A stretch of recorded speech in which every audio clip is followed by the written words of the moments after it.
I drove 6 hours to walk my only daughter down the aisle, but when I arrived at the gate, I didn't find a welcoming committee.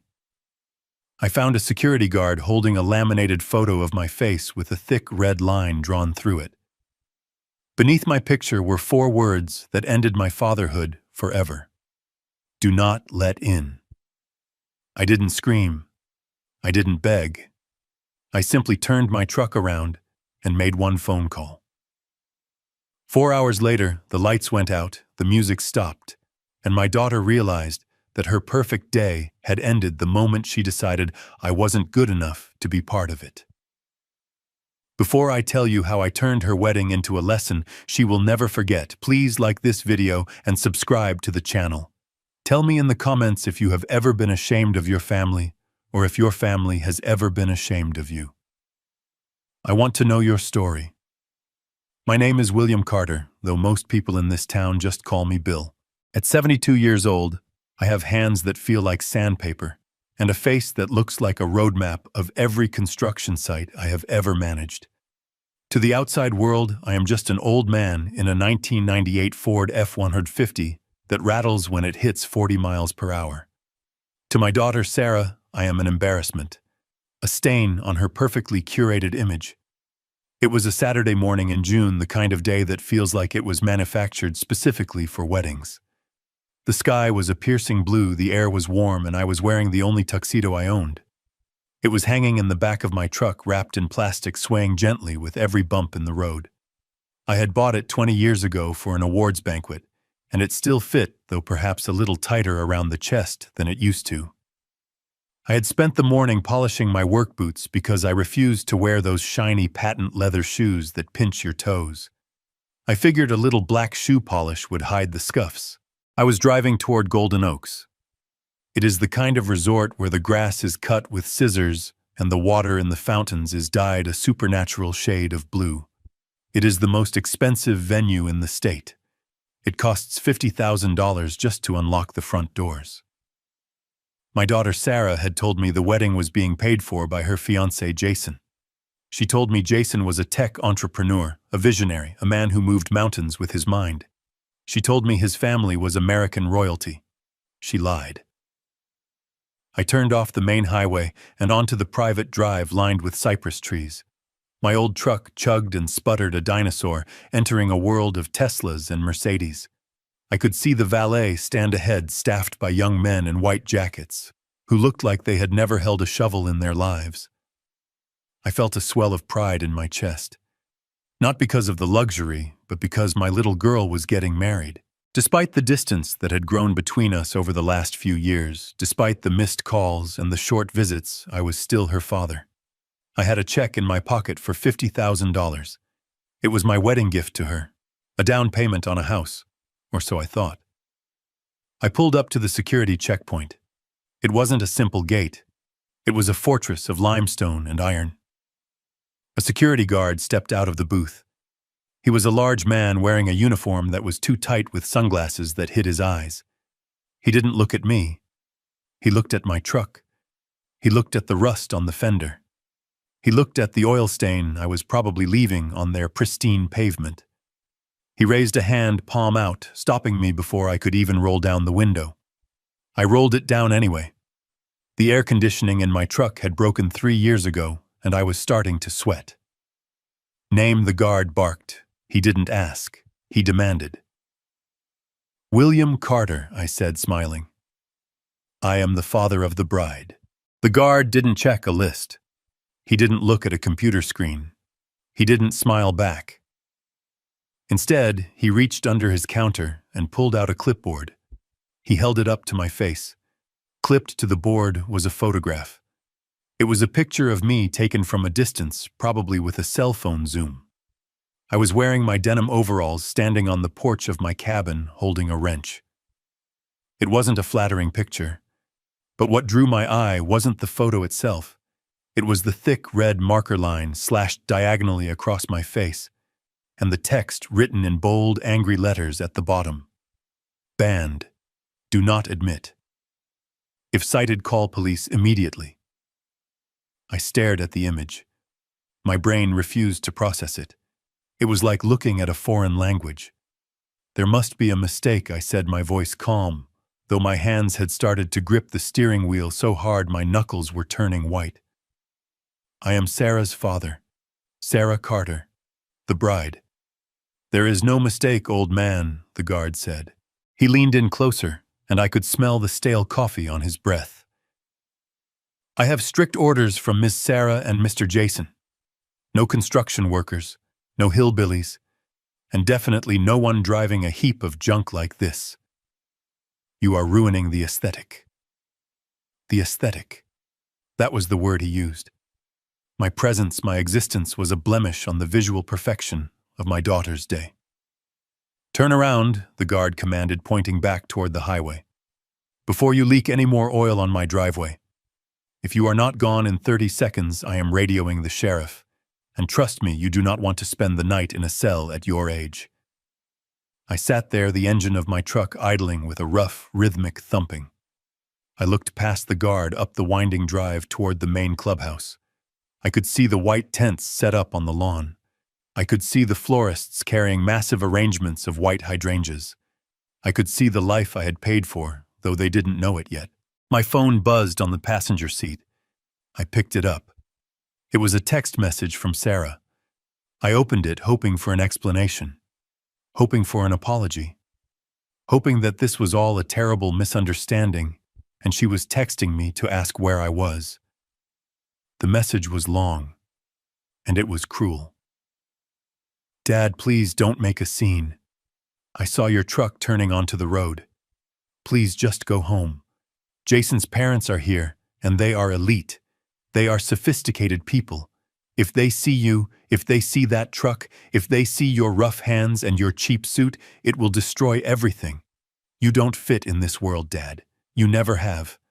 Please let me have this one day of perfection. I will send you photos later. Just go." I read the message twice. Then I read it a third time. She didn't say she loved me. She didn't say she was sorry. She said I would destroy everything. She said I didn't fit.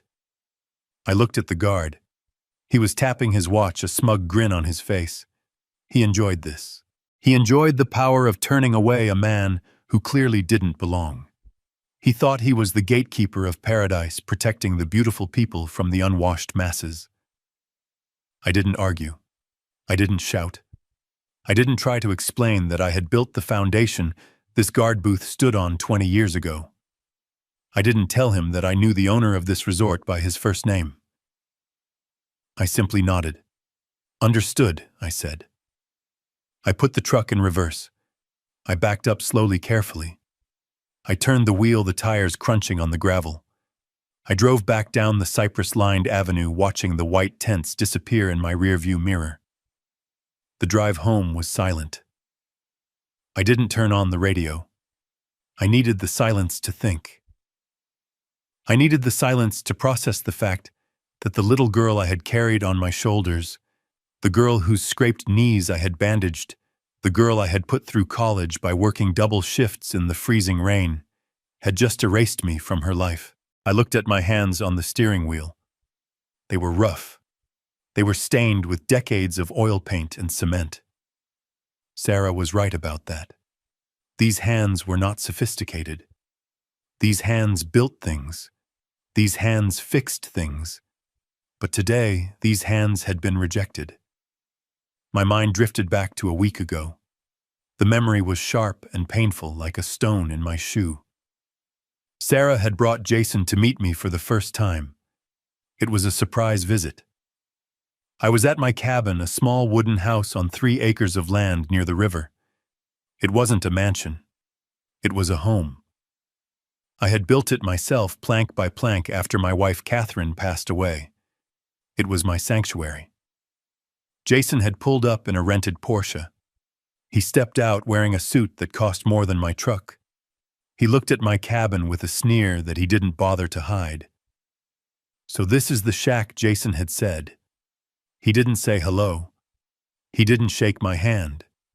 He just looked at my home and called it a shack. Sarah laughed. It was a nervous, high-pitched laugh. "I know," she said, grabbing Jason's arm. "I keep telling him to sell it. The land is worth something even if the house is garbage. We could use that money, Jason.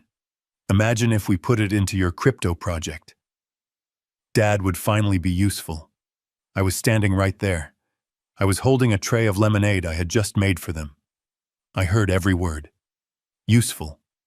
That was what I was to them. A resource. A potential bank account wrapped in old skin and denim. That day I had swallowed my pride.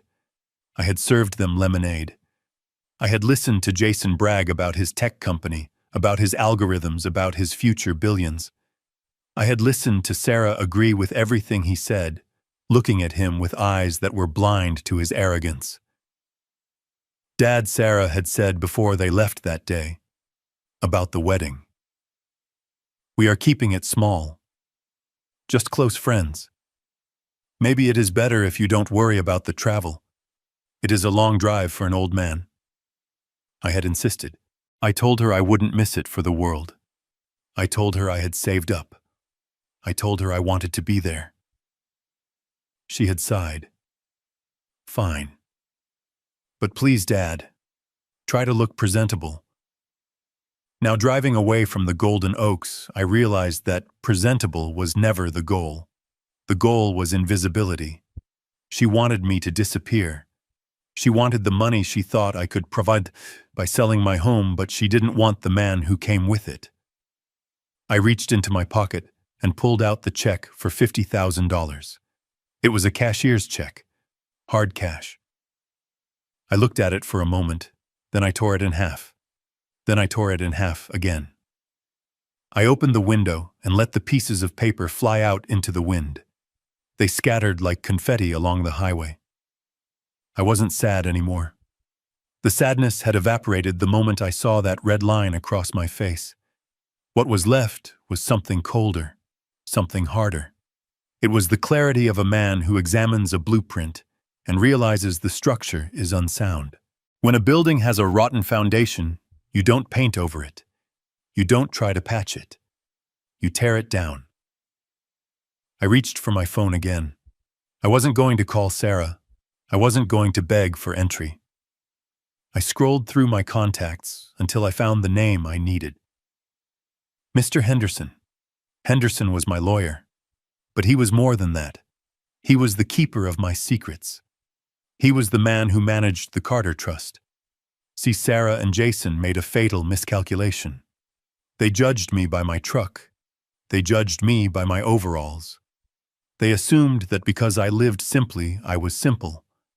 They assumed that because I lived in a cabin, I was poor. They didn't know that I had retired from construction 10 years ago because I had sold my company for $8 million. They didn't know that I owned 3 apartment complexes in the city. They didn't know that I was the silent majority shareholder of the hospitality group that owned the Golden Oaks Resort. I pressed the call button. Henderson answered on the second ring. Bill, is everything all right? The ceremony should be starting soon. It is not starting, Henderson, I said. My voice was steady. I want you to pull the file on the Golden Oaks event for today. The Sarah Carter and Jason Miller wedding. I have it right here, Henderson said. You paid the invoice in full last month, $200,000, under the anonymous donor clause, just like you asked. Sarah thinks Jason's family paid for it. Correction, I said. I want you to activate Clause 14C of the sponsorship agreement.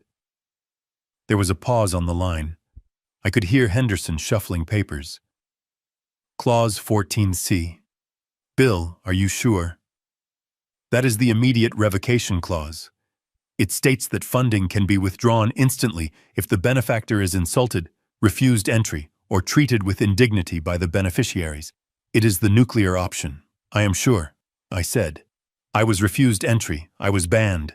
There is a poster of my face at the security gate. Good God, Henderson whispered. His tone shifted from professional to furious. They did what? Shut it down, Henderson. I want you to call the venue manager. I want you to call the catering company. I want you to call the florists.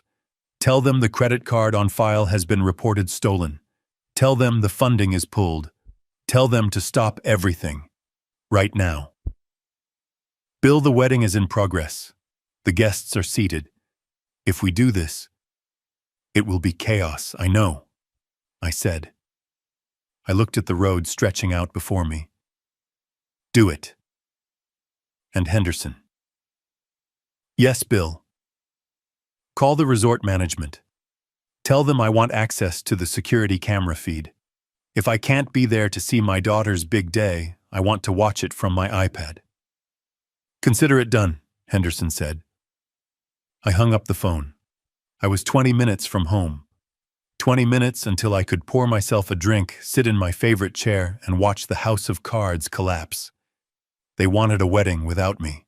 They were about to get exactly what they asked for. But they forgot one thing. A wedding costs money, and the bank of Dad had just closed its doors forever. I pulled into the dirt driveway of my cabin. The sun was starting to dip lower in the sky, casting long shadows across the porch. It was peaceful here. The river flowed quietly in the distance. The birds were singing. It was a stark contrast to the storm I had just unleashed. I walked inside and didn't even turn on the lights. I went straight to the wall safe behind the painting of the old mill. I spun the dial. Click, click, click. The heavy door swung open. Inside were the deeds, the certificates, the proof of a lifetime of hard labor and smart investments. I took out the folder labeled Sarah. It contained the trust fund documents I had set up for her. A trust that would have given her a monthly allowance for the rest of her life. A trust that would have ensured she never had to worry about bills or rent or medical expenses. I took the folder to my desk. I opened the drawer and took out a red stamp. It was the stamp I used for rejected construction bids. Void. I stamped the first page, then the second, then the third. The sound of the stamp hitting the paper was loud in the quiet room. Thump, thump, thump. It wasn't anger. It was housekeeping. I was cleaning up the mess. I went to the kitchen and poured a glass of whiskey. It wasn't the expensive stuff Jason drank. It was the cheap stuff that burns on the way down. It tasted like truth. I sat down in my leather armchair and opened my iPad. I logged into the secure server for the Golden Oaks Resort. Henderson had worked fast. The login credentials were already in my inbox. I selected the camera feed for the grand ballroom. The image flickered to life. It was magnificent.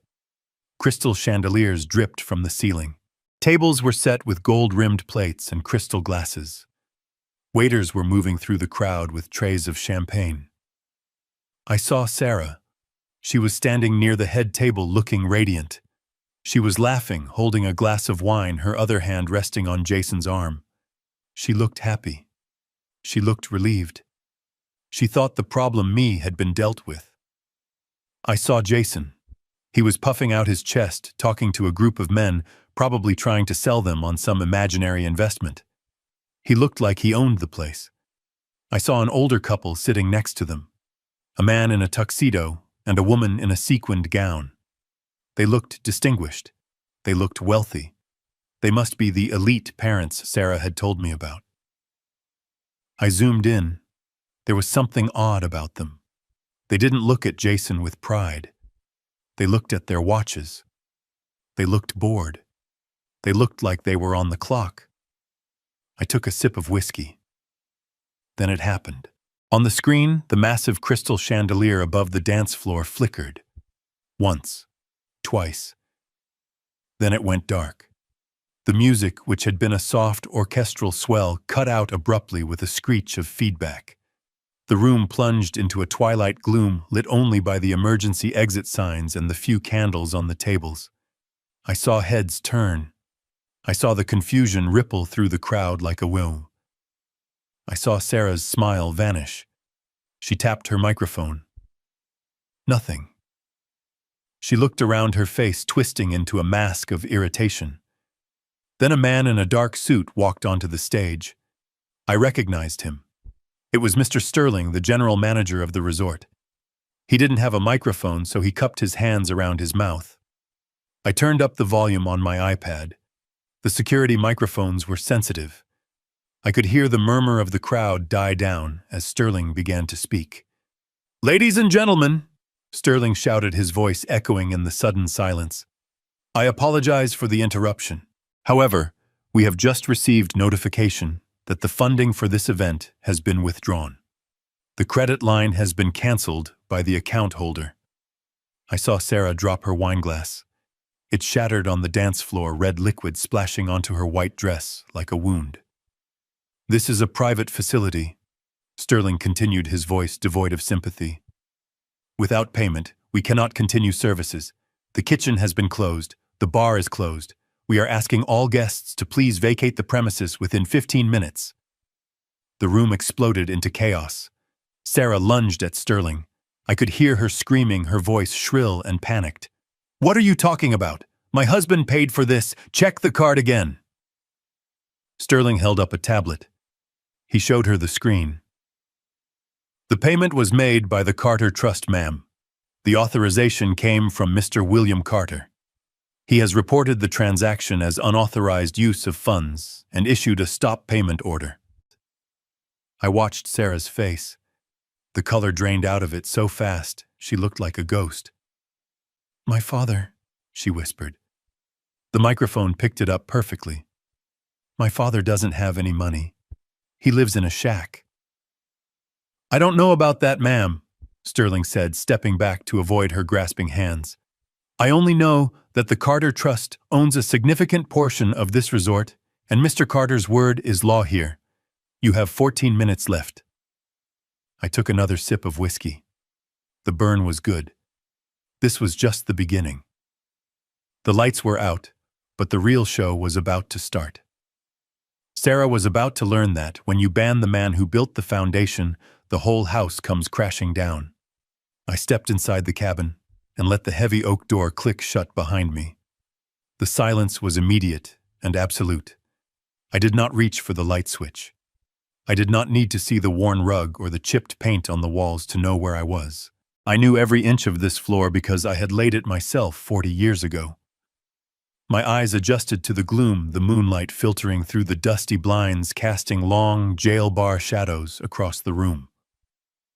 To anyone looking through the window, this was just the sad, dark living room of a lonely widower who had nothing left but memories. They were wrong. I walked through the shadows to the study at the back of the house.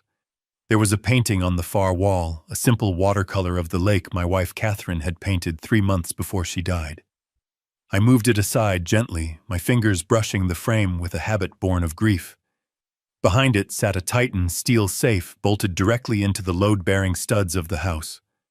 It was cold to the touch. I spun the dial. Left to 24, right to 10, left to 72. The numbers were the date I laid the first brick of my first company. The tumblers clicked into place with a sound like a loaded gun. I pulled the heavy handle down. The door swung open, and the smell of old paper and cold steel filled the room. Inside, there were no stacks of cash. There were no gold bars. There was something far more dangerous. Information. I pulled out a leather-bound portfolio. I set it on the desk and turned on a single small brass lamp. The pool of yellow light illuminated the documents that Sarah believed did not exist. The first document was a deed. Not for this cabin, but for the Skyline Heights apartment complex downtown. 300 units, fully occupied, debt-free. I turned the page. A majority shareholder certificate for Carter Construction Holdings. The company I supposedly sold for scraps, but actually converted into a passive income empire that generated $40,000 a month in dividends alone. My daughter thought I lived on a pension check and Social Security.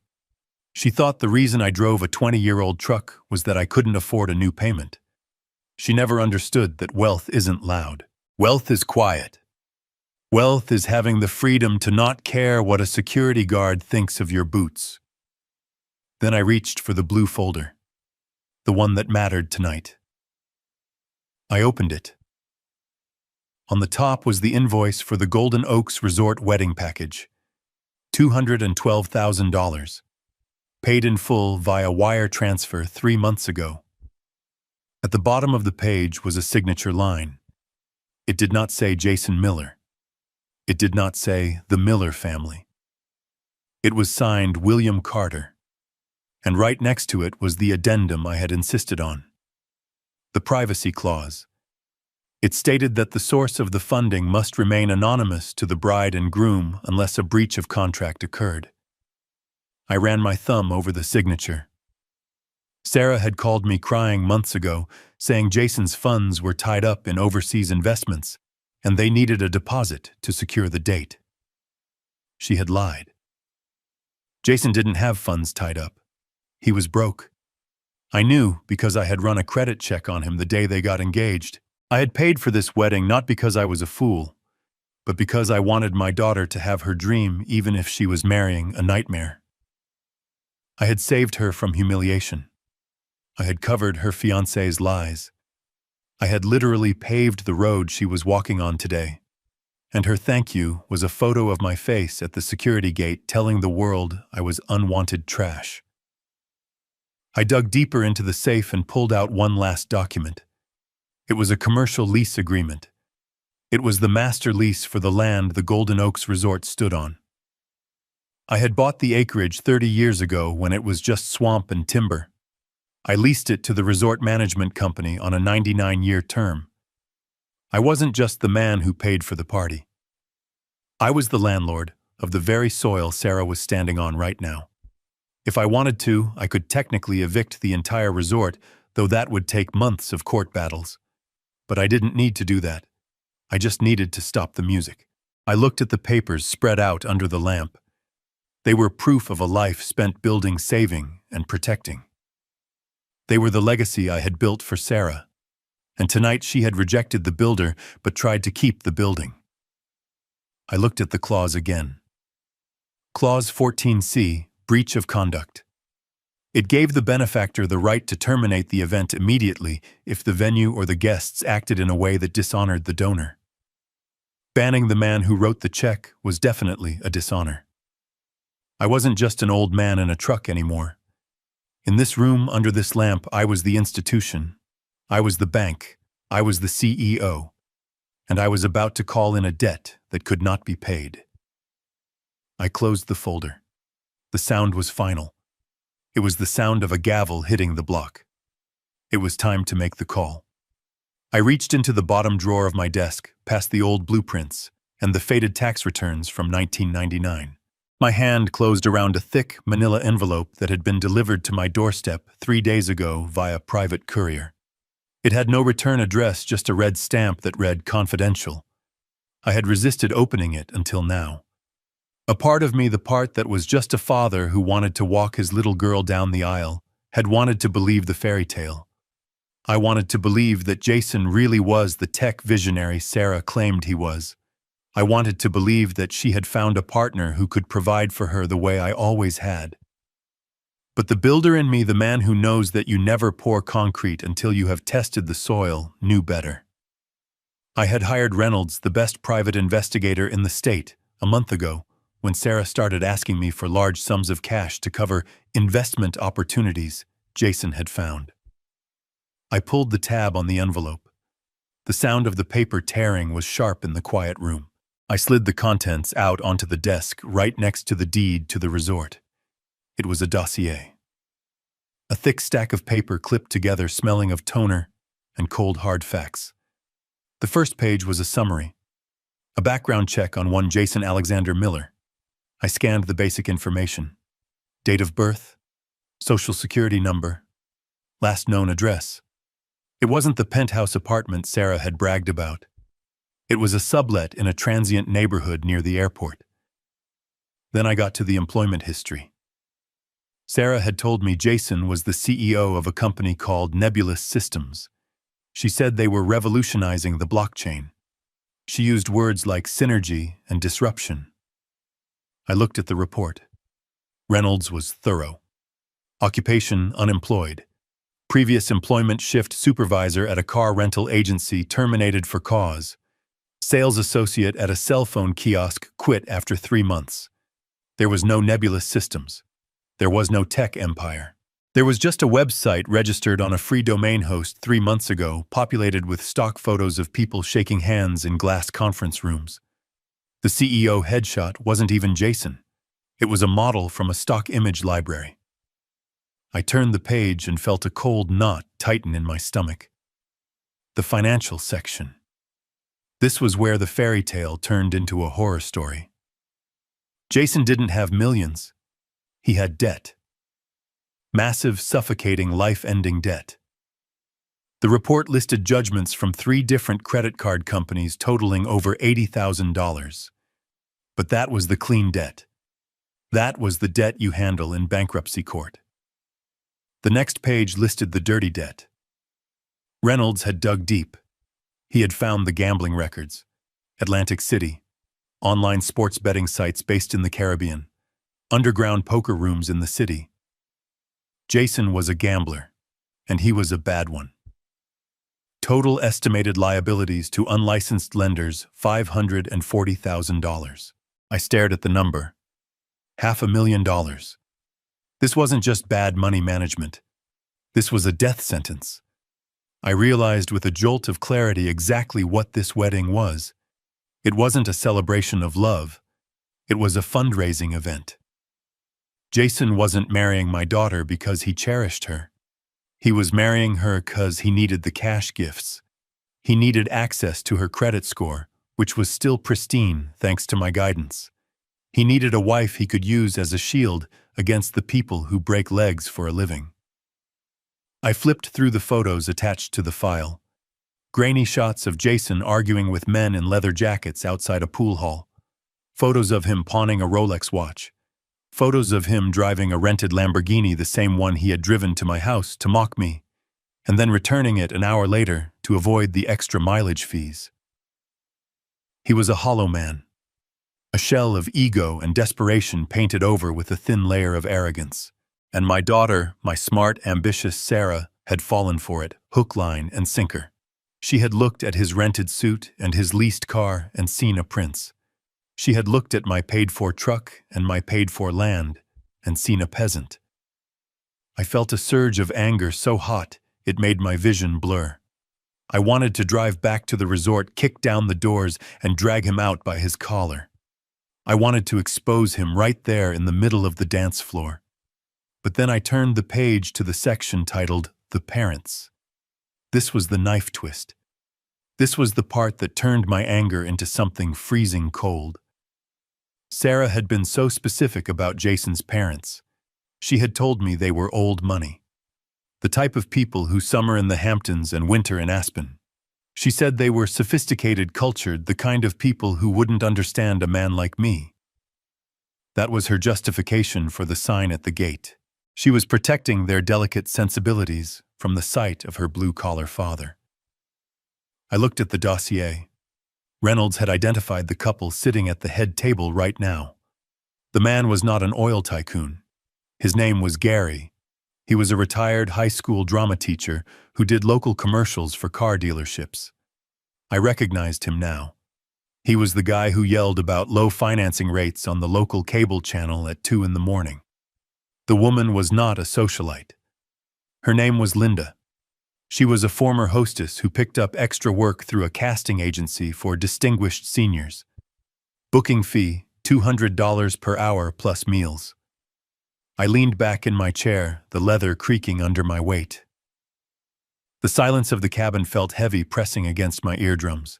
My daughter had abandoned her real father, the man who had held her hand when she got stitches, the man who had paid for her braces, the man who had taught her how to ride a bike to make room for 2 actors hired from a catalog. She had traded flesh and blood for props. She was ashamed of me. She was ashamed of the sawdust on my clothes and the calluses on my hands. She wanted a fantasy so badly that she was willing to cut out the only real thing in her life to get it. The anger I had felt moments ago began to recede, leaving behind a vast, empty pity. It was a cold, clinical pity. I looked at the photo of Sarah clipped to the file. She looked so happy in the picture, oblivious to the shark swimming next to her. She thought she had won the lottery. She thought she was ascending into the elite class. She was actually walking into a trap, Jason was going to drain her dry. He was going to take every penny I had given her over the years. He was going to ruin her credit mortgage, her future, and leave her with nothing but debt and regret. If I went there now and stopped the wedding by force, she would hate me. She would say I was jealous. She would say I was trying to ruin her happiness. She wouldn't believe the dossier. She would say I forged it. She was too deep in the delusion. I realized then that I couldn't save her from the fall. I could only choose when to pull the safety net away. She had called me a simple man. She had mocked my intellect.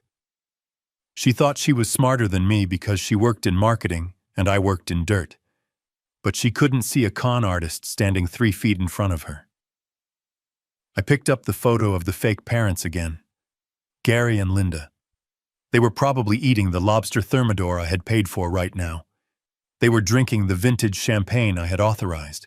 They were playing their roles perfectly, smiling and nodding, checking their watches, waiting for their shift to end so they could collect their check and go home.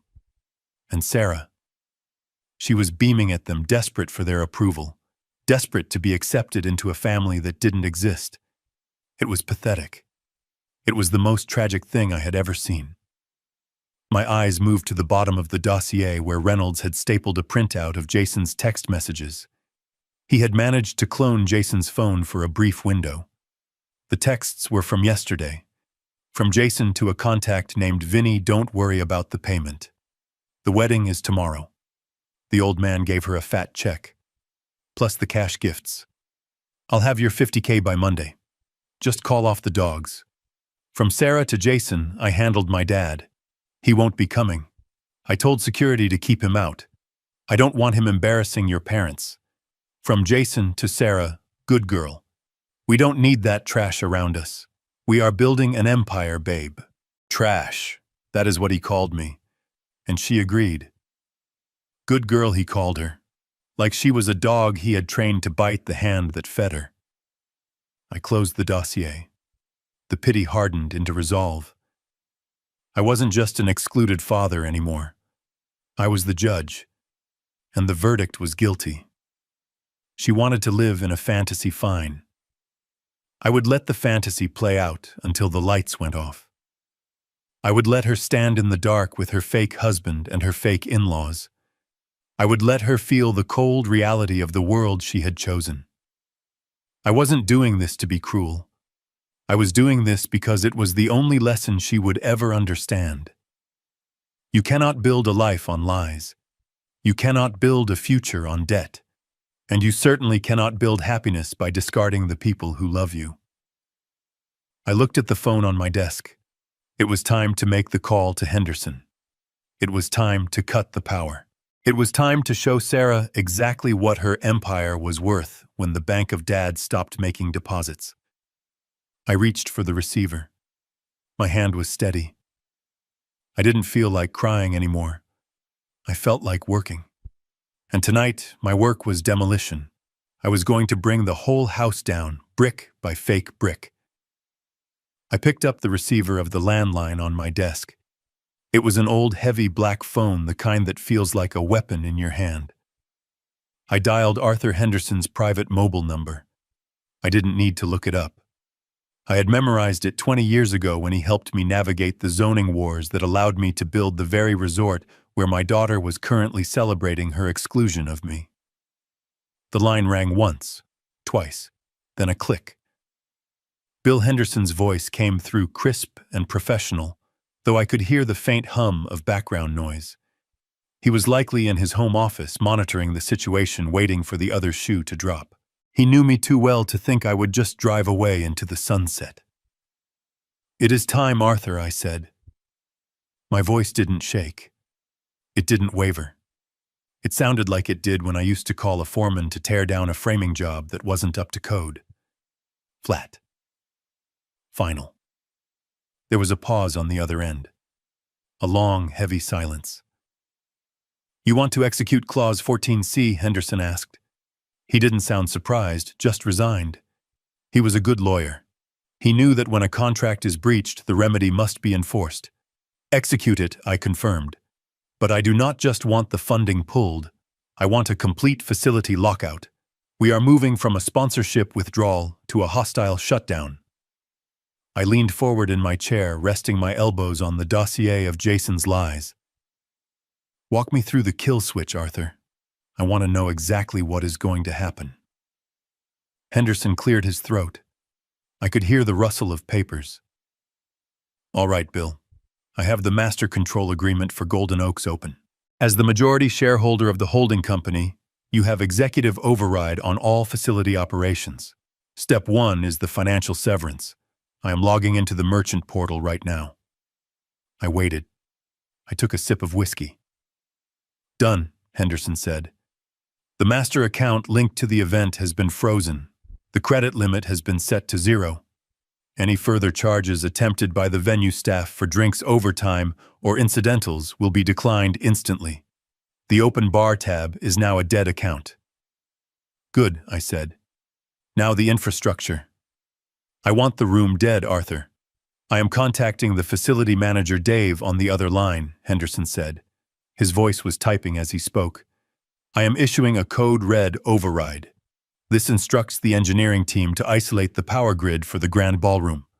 We are not cutting the emergency lights. We don't want a lawsuit for injuries, but the main stage power, the audio-visual circuits, and the atmospheric lighting are being cut.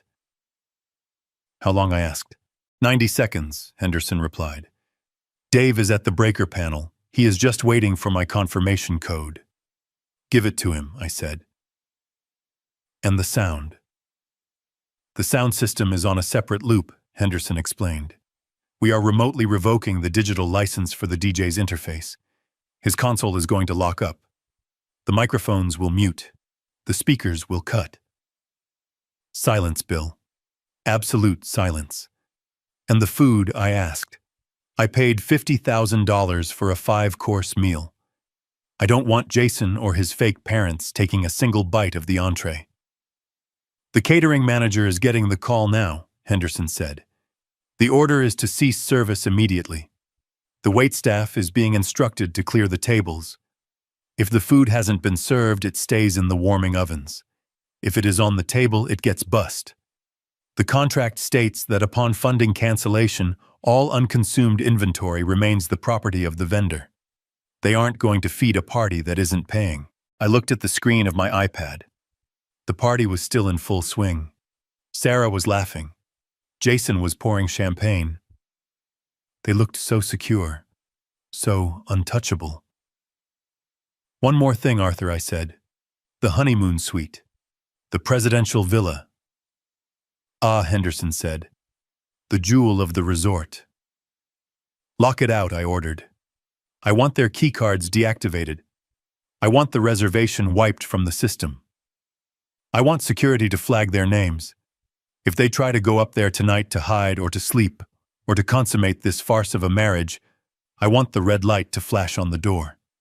I want them standing in the hallway with their luggage, realizing they have nowhere to go. It is done, Bill Henderson said softly. I just sent the command to the central server. The keys are plastic scrap. The room has been released back into inventory. I took a deep breath. It was a strange sensation wielding this kind of invisible power. I wasn't shouting. I wasn't making a scene. I was sitting in a dark cabin miles away, flipping switches that would dismantle my daughter's world. It felt like surgery. Necessary, painful, and precise. Bill Henderson said, his voice breaking his professional detachment for a moment. Are you sure? Once I give Dave the final go-ahead on the power, there is no unringing this bell. The humiliation will be public. It will be total. I looked at the photo of me on the clipboard that the guard had held up. Banned. Do not let in. They wanted me out, Arthur, I said. They wanted to erase me. I am just giving them what they wanted. A wedding completely free of my influence, which means a wedding free of my money, my property, and my protection. I understand, Henderson said. Executing sequence now. I heard him typing furiously. Financials terminated, he listed off. Catering stop order issued. Security alerted to remove unauthorized guests once the contract is voided, and power cut initiated. I watched the screen. "It's happening," Henderson said. "Goodbye, Bill. Call me if you need bail money, though I suspect Jason is the one who will need it."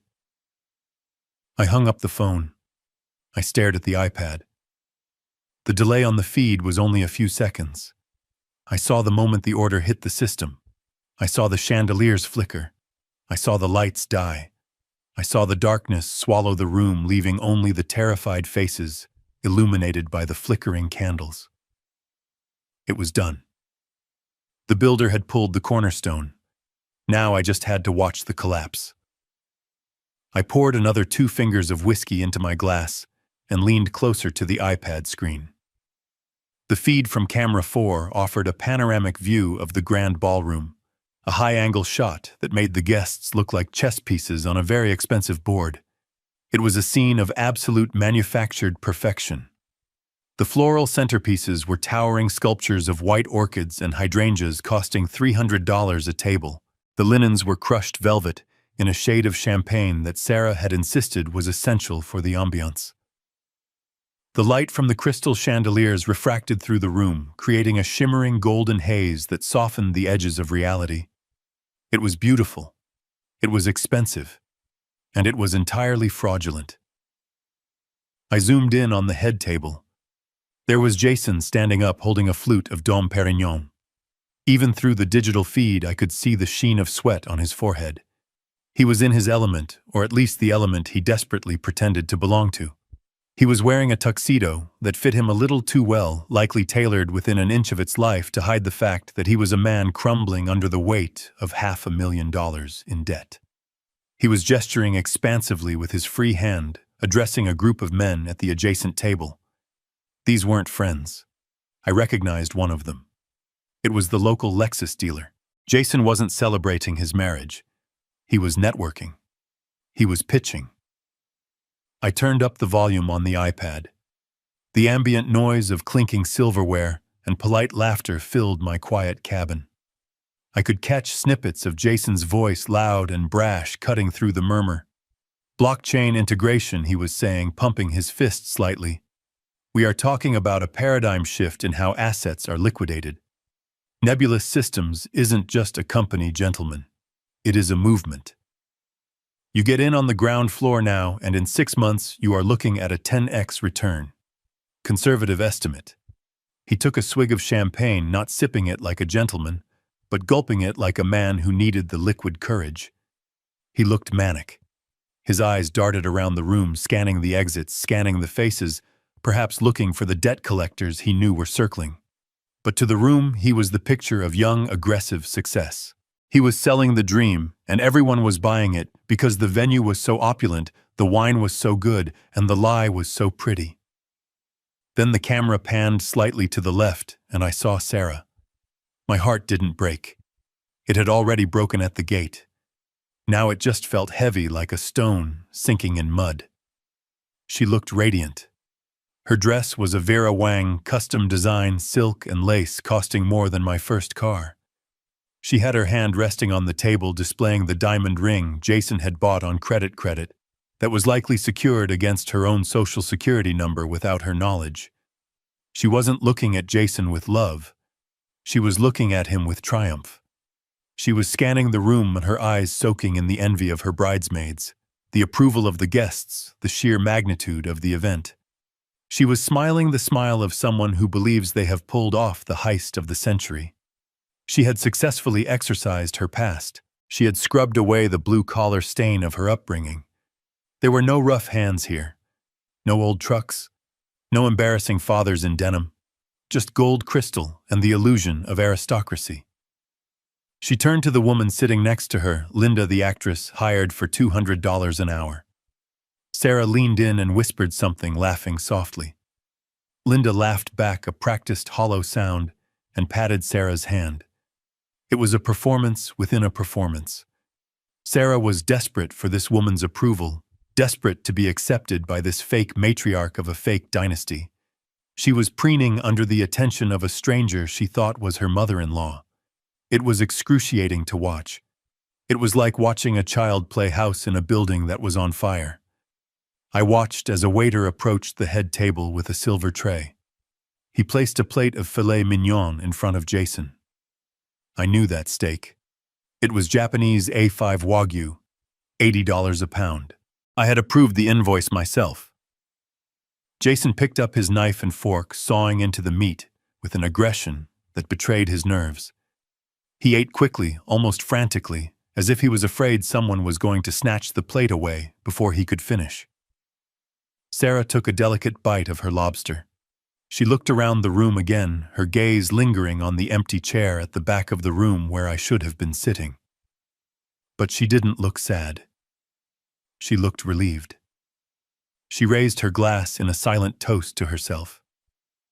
She had done it. She had curated her life to perfection. I looked at the timestamp on the security feed. It was 7:42 p.m. Henderson had said the kill switch would execute in 90 seconds. That was 2 minutes ago. The delay in the feed meant it was happening right now. In the video, Jason stood up again. He tapped his glass with a spoon. The sharp pinging sound echoed through the iPad speakers. The room quieted down. He adjusted his bow tie, puffing out his chest. He looked like a rooster crowing on a pile of debt. "I want to propose a toast," Jason announced, his voice booming. "To the future, to building empires, and to family, the kind of family that matches our ambition." Sarah beamed. She looked up at him, her eyes shining with tears of joy. She truly believed she had won. She believed this moment was the start of her golden age. I took a sip of my cheap whiskey and swallowed it down. "Enjoy the toast, Jason," I whispered to the empty room. "Because you are about to find out that empires built on other people's money have a nasty habit of collapsing when the rent comes due." On the screen, the massive crystal chandelier above their heads gave a sudden, violent flicker. It wasn't a subtle dimming. It was a spasm. The light surged brighter for a fraction of a second, illuminating the greed and the fear on Jason's face in harsh white clarity. And then everything went black. The darkness wasn't just an absence of light. It was a physical weight that dropped onto the room with the force of a hammer. For 3 seconds, there was absolute silence. No breath, no movement, just the shock of a world that had suddenly ceased to exist. Then the screaming started. It wasn't the scream of people in mortal danger. It was the scream of entitlement being denied. It was the sound of 200 people realizing their comfort had been snatched away without permission. I watched on the iPad screen as the infrared night vision on the security cameras kicked in, turning the scene into a ghostly, greenish monochrome. Jason was still standing with his glass raised, frozen, like a statue. He tapped the microphone. Thump, thump. Nothing. The feedback loop was dead. His voice, moments ago booming with arrogance about empires and blockchain, was now just a small, insignificant sound in a very large, very dark room. Then the emergency lights flickered on. They weren't the soft golden sconces of the ballroom. They were harsh industrial halogen beams mounted above the exit doors. They cast long, jagged shadows across the tables, turning the floral arrangements into strange, looming monsters and making the guests' faces look gaunt and terrified. The illusion of the fairy tale was gone. What was left was a warehouse full of confused people in expensive clothes. I saw the service doors swing open. A phalanx of waitstaff marched in. They weren't carrying trays of food. They were pushing bus tubs. They moved with military precision, instructed by the order Henderson had sent.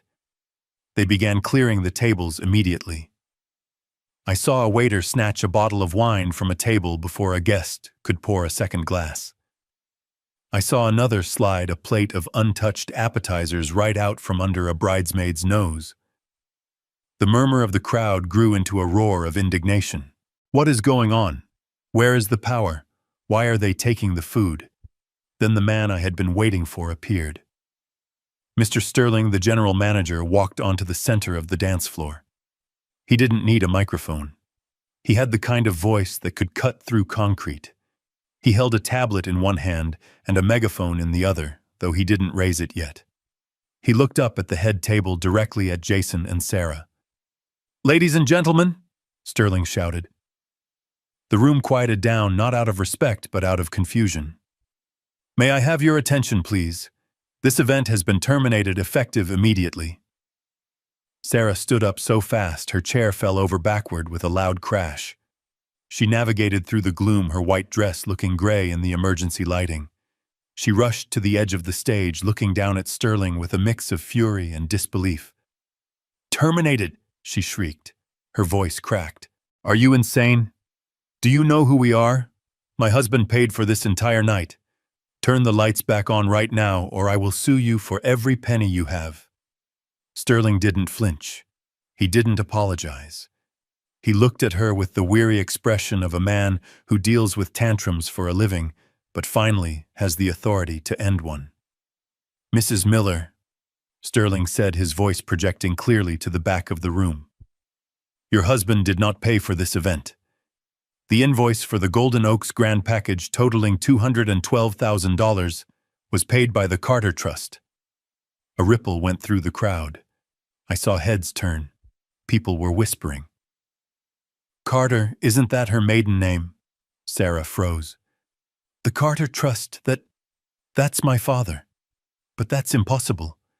He doesn't have that kind of money. He's a construction worker." "I cannot speak to your father's profession, ma'am," Sterling said, tapping his tablet screen. "I can only speak to the fact that William Carter is the account holder.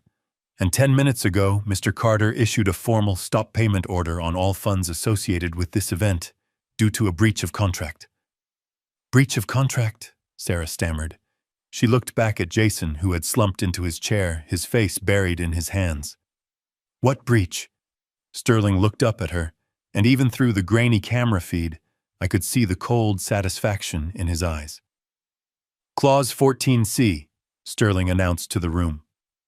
"The donor reserves the right to withdraw funding if they are denied access to the event or treated with indignity. We received a report from Gate Security that Mr. Carter was barred from entering the premises on your specific orders. He was turned away at the gate." The room gasped. It was a collective intake of breath that sucked the air out of the ballroom. The guests turned to look at each other. The whispers became louder, sharper. "She banned her own father. The guy who paid for all this. I thought she said her husband was a crypto millionaire." Sarah looked around, her eyes wide with panic. She was losing the narrative. The story she had spun for years, the story of the self-made woman marrying the tech genius, was unraveling in real time. "That's a lie," she screamed, pointing a trembling finger at Sterling. "My dad is a broke old man. He lives in a shack. He couldn't pay for a coffee, let alone this wedding. Jason paid. Jason, tell them." She turned to Jason. She grabbed his shoulder and shook him. "Jason, tell him, show him the receipt, show him the bank transfer." Jason looked up. His face was pale, slick with sweat. He looked like a cornered animal. He didn't look at Sarah. He looked at the exit signs. "Jason," Sarah whispered.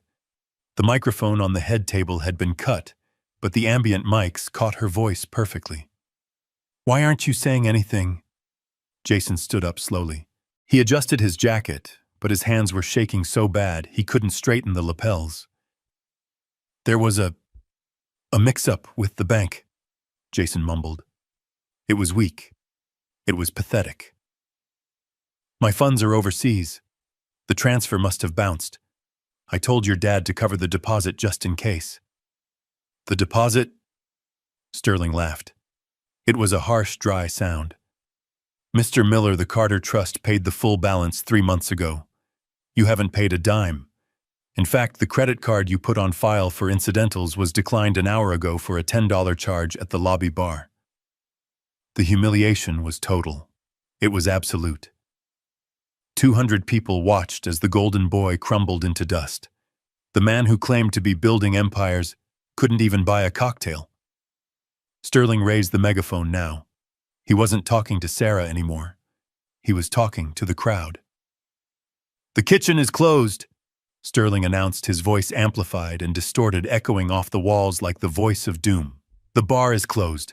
Security is currently escorting the valet staff off the premises. If you want your cars, I suggest you retrieve your keys from the front desk immediately.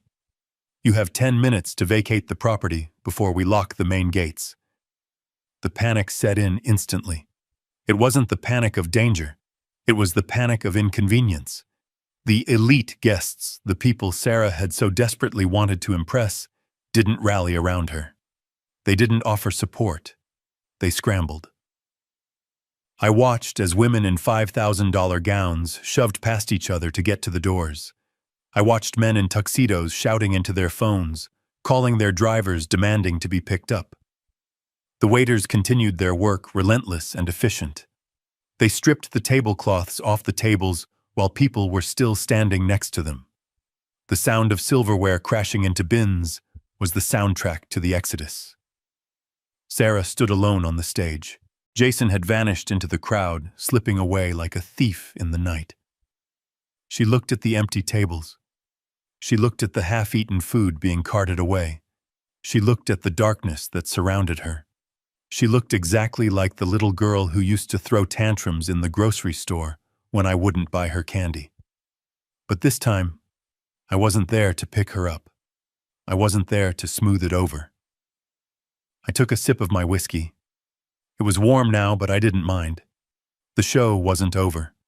The rats were fleeing the ship, but the captain was still on board, and the ship was sinking fast. I saw the two actors, Gary and Linda, the fake parents, stand up from the head table. They didn't look panicked. They looked annoyed. Gary checked his watch. Linda picked up her purse. They walked over to Sarah, who was staring blankly into the middle distance.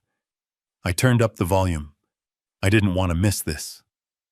"Hey, honey," Gary said, tapping Sarah on the arm. "Look, sorry about the drama, but our contract says we get paid at the end of the event, or at 9 p.m., whichever comes first. It's 8,000 churros, but the event is technically over."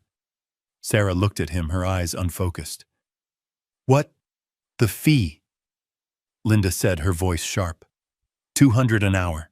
We've been here for 4 hours, plus the travel stipend. That's $1,000. Cash or Venmo?" Sarah blinked. "Who are you?" "I'm Gary. This is Linda," the man said. "We're the talent. Jason hired us through Gigmasters to play his parents. Look, lady, are you going to pay us, or do we have to file a dispute with the app?" Sarah's knees gave out. She sat down hard on the edge of the stage, her expensive dress pooling around her like a deflated parachute. "Actors," she whispered. "You're actors. We're professionals," Linda huffed. "And professionals get paid. Where is Jason?" "He ran," Sarah said. Her voice was flat, dead. "He ran away." I watched from my cabin miles away as the reality of her choices crashed down on her. She was alone in the dark, wearing a dress she didn't own, married to a fraud, abandoned by the father she had banned. It was the most expensive lesson I had ever taught her, and class was just beginning. I watched the screen as the woman Sarah believed to be her mother-in-law unclasped her purse. The movement was sharp, devoid of the graceful, aristocratic languor she had displayed all evening. Linda, the $200 an hour extra, was done performing. She reached into her clutch, pulled out a pack of cigarettes, and lit one right there at the head table. The flame from her lighter flared in the gloom, a tiny beacon of rebellion against the sudden austerity of the room. The smoke curled up toward the dead chandelier. It was the ultimate breach of etiquette in a venue that prided itself on exclusivity, but Linda clearly didn't care about the rules of a game that had just been canceled. She took a long drag, exhaled a gray plume into the face of a stunned bridesmaid, and turned her attention to my daughter. Sarah was still slumped on the stage, her expensive dress pooling around her like a puddle of spilt milk. She looked up at the woman, her eyes wide and wet, seeking comfort. She reached out a trembling hand, perhaps expecting the maternal warmth that Linda had been contracted to provide for the past 6 hours. Mom Clara whimpered. Her voice was thin, barely audible over the murmur of the crowd. Mom, what do we do? Linda looked at her. She didn't smile. She didn't offer a hug. She checked her wristwatch, tapping the glass face with a manicured fingernail. Don't call me Mom, honey, Linda said. Her voice carried. It was a smoker's voice, raspy and hard, nothing like the cultured mid-Atlantic accent she had been using all night. The contract ended at 8 o'clock. It is 8:05. I am off the clock. And frankly, this working environment is unsafe. Sarah blinked, her brain misfiring as it tried to reconcile the woman in front of her with the character she had married into. Contract, Sarah whispered. Gary, the man playing the father, stepped forward. He loosened his bow tie, undoing the top button of his shirt with a sigh of relief. He looked down at Sarah with the expression of a contractor looking at a client whose check had bounced. Look, Lady Gary said, pointing a finger at her. We are professionals. We did the rehearsal dinner. We did the meet and greet. We sat through that hour-long ceremony without yawning once. We held up our end of the deal. But Jason explicitly stated we would be paid in cash immediately following the speeches. He looked around the darkened room, scanning the shadows for the groom who had vanished. We haven't been paid, Gary announced to the room. And I don't work for free. I have a car payment due on Tuesday. The guests nearest the stage stopped their frantic whispering. They leaned in. This was better than the wedding. This was a car crash in slow motion. You're actors, a woman in the front row asked. I recognized her. It was Sarah's college roommate, a girl who had always made Sarah feel inferior about her background. Gary turned to the crowd and gave a theatrical bow. Gary Henderson, SAG-AFTRA. Eligible at your service, he said. You might recognize me from the Tri-State Mattress Depot commercials. I'm the guy who sleeps on the cloud. A ripple of recognition went through the crowd. Someone laughed. It was a short, sharp bark of disbelief. Wait, a man shouted from table 4. You told me you made your fortune in offshore drilling. We spent 20 minutes talking about oil futures. I improvised, Gary shrugged. It is called method acting. I Googled it in the car on the way over. The humiliation was expanding, radiating outward from Sarah like a shockwave. She scrambled to her feet, her heels slipping on the polished floor. Stop it, she screamed. Stop talking. You are Jason's parents. You live in Martha's Vineyard. You have a yacht. Linda blew another stream of smoke into the air. Honey, I live in a 2-bedroom apartment in Queens and I take the subway, she said flatly. The only yacht I have ever been on is the Staten Island ferry. Now, are you going to pay us, or do we have to call the police and report a theft of services? Sarah looked around wildly. Jason, she shrieked. Jason, tell them to stop. But Jason was gone. The rat had scurried off the ship the moment the water started rushing in. Sarah stood alone, surrounded by the wreckage of her lies. The 2 people she had used to validate her social climbing, the 2 people she had preferred over her own flesh and blood, were now shaking her down for petty cash in front of 200 witnesses. And then the phones came out. It started with 1 or 2, a discreet lift of a smartphone, a quick snap.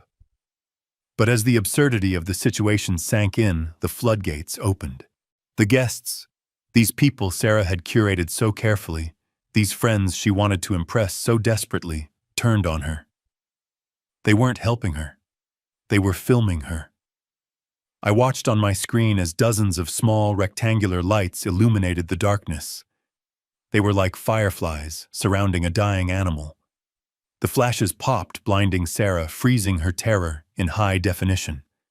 I could see their lips moving. I didn't need audio to know what they were saying. They were live streaming. They were posting stories. They were typing hashtags. Wedding fail. Groom missing. Fake parents. Sarah covered her face with her hands. She tried to hide, but there was nowhere to go. She was trapped in the center of the room, illuminated by the merciless glow of social media. This is what she wanted, I thought, taking a sip of whiskey. She wanted to be the center of attention. She wanted to be viral. She wanted everyone to look at her. Well, they were looking now. One of the bridesmaids, a girl in a pink dress, who looked like she had cost more than my entire house, stepped up to the edge of the stage. She didn't offer a hand to help Sarah down. She held up her phone and started recording a selfie video with Sarah sobbing in the background. "Oh my God, you guys," the bridesmaid said, her voice carrying to the security mic. "You will not believe this.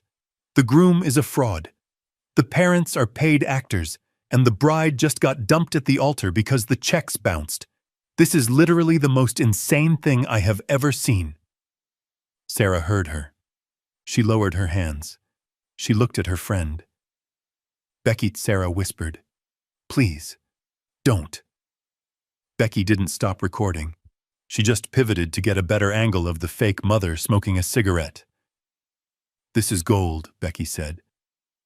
I watched Sarah's posture collapse. It wasn't just fear anymore. It was the crushing weight of realization. She was realizing that these people weren't her friends. They were an audience, and she had just become the entertainment. Linda stepped closer to Sarah, invading her personal space. "Look, sweetheart," Linda said, her voice dropping to a menacing growl. "Jason owes us $2,000. If he is not here, the debt falls to you. You are the bride. You are the partner. Pay up." "I don't have it," Sarah sobbed. "I don't have any money. Jason handled everything." "Then give me the ring," Linda said. I sat up straight in my chair. What Sarah gasped, clutching her left hand. "The ring," Linda repeated. She reached out and grabbed Sarah's wrist. "It looks like a 2-carat stone. If it is real, it will cover our fee. If it is cubic zirconia, I am going to be very upset." "No," Sarah screamed, trying to pull away. "It is my engagement ring." "It is collateral," Gary added, stepping in to block Sarah's retreat. "Hand it over and we walk." "Don't hand it over and we call the cops. Theft of services is a misdemeanor, but with the amount involved here, we might be able to push for grand larceny if we pool our claims." The guests were laughing now. Not a polite titter, but a cruel, raucous laughter. They were cheering for the actors. They were chanting, "Give her the ring, give her the ring." It was a mob dressed in tuxedos and evening gowns. They had been denied their dinner, they had been denied their party, and now they wanted blood. They wanted a sacrifice. Sarah looked at the crowd.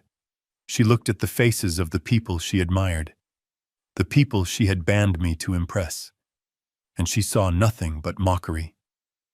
She looked down at her hand. Her fingers were trembling so violently, the diamonds sparked in the gloom. "Fine," she screamed. Take it, and get out." She wrenched the ring off her finger. She didn't hand it to Linda. She threw it. The ring skittered across the floor, spinning like a top. Linda moved with surprising speed for a woman of her age. She snatched it up before it could roll into a vent. She held it up to the beam of an emergency light, squinting at it. "It looks decent," Linda judged. "Probably worth a pawn shop quick sale."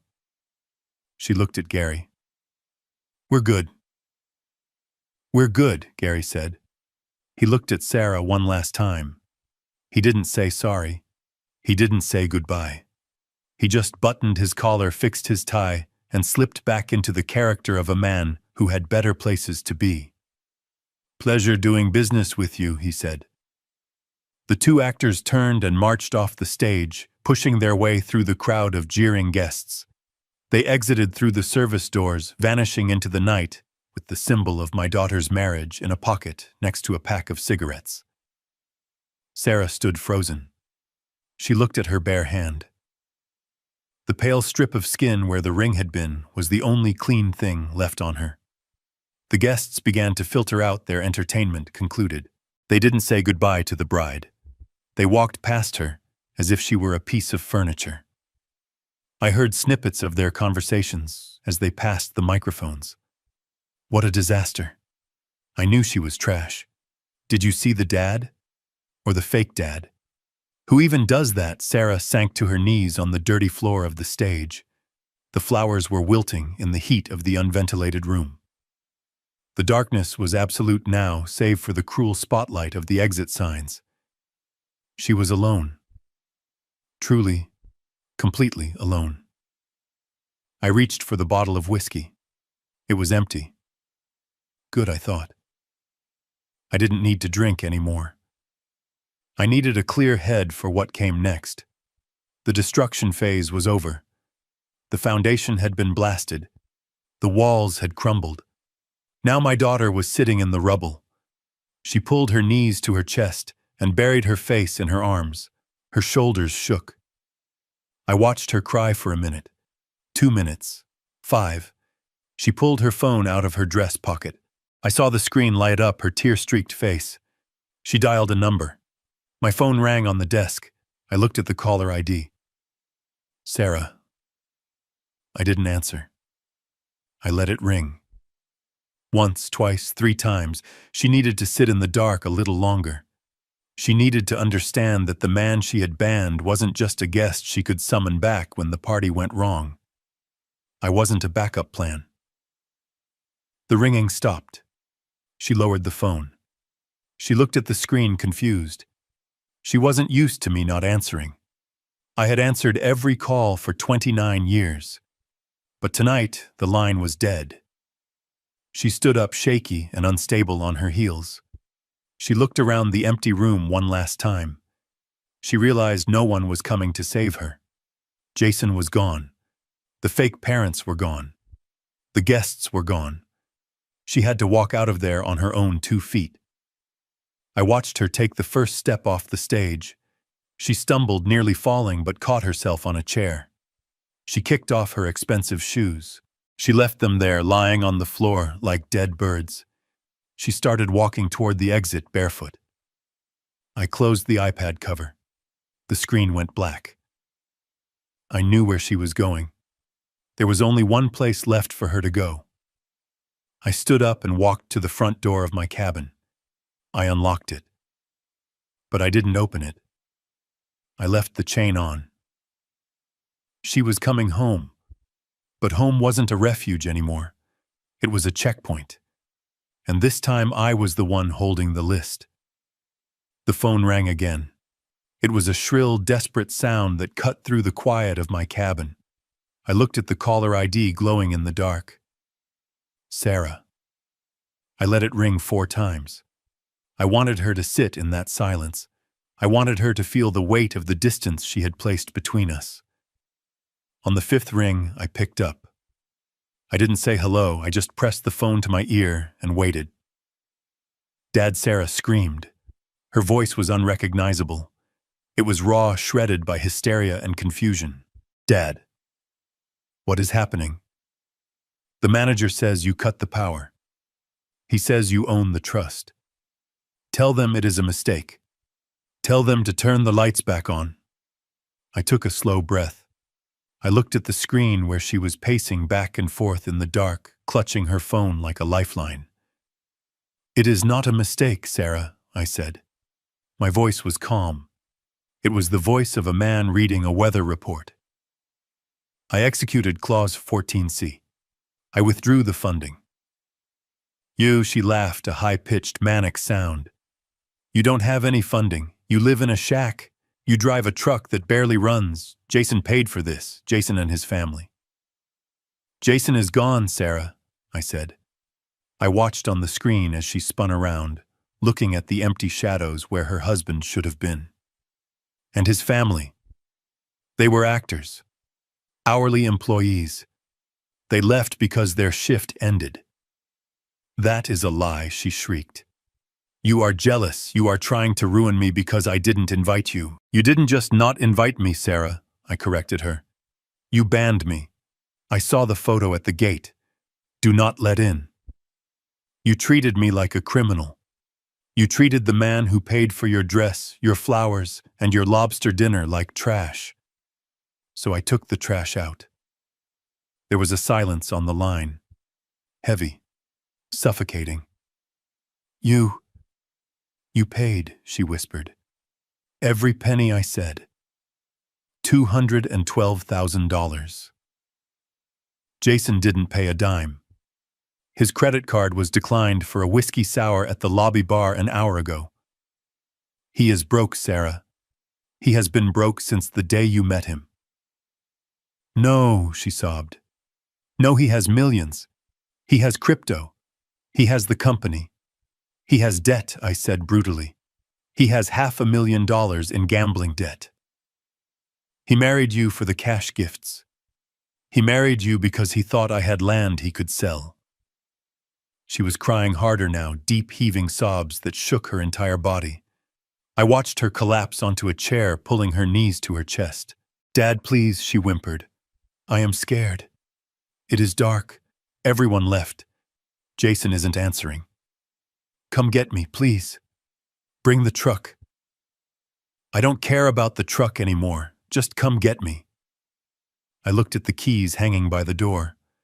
I looked at the bottle of whiskey. I can't do that, Sarah, I said. Why, she cried.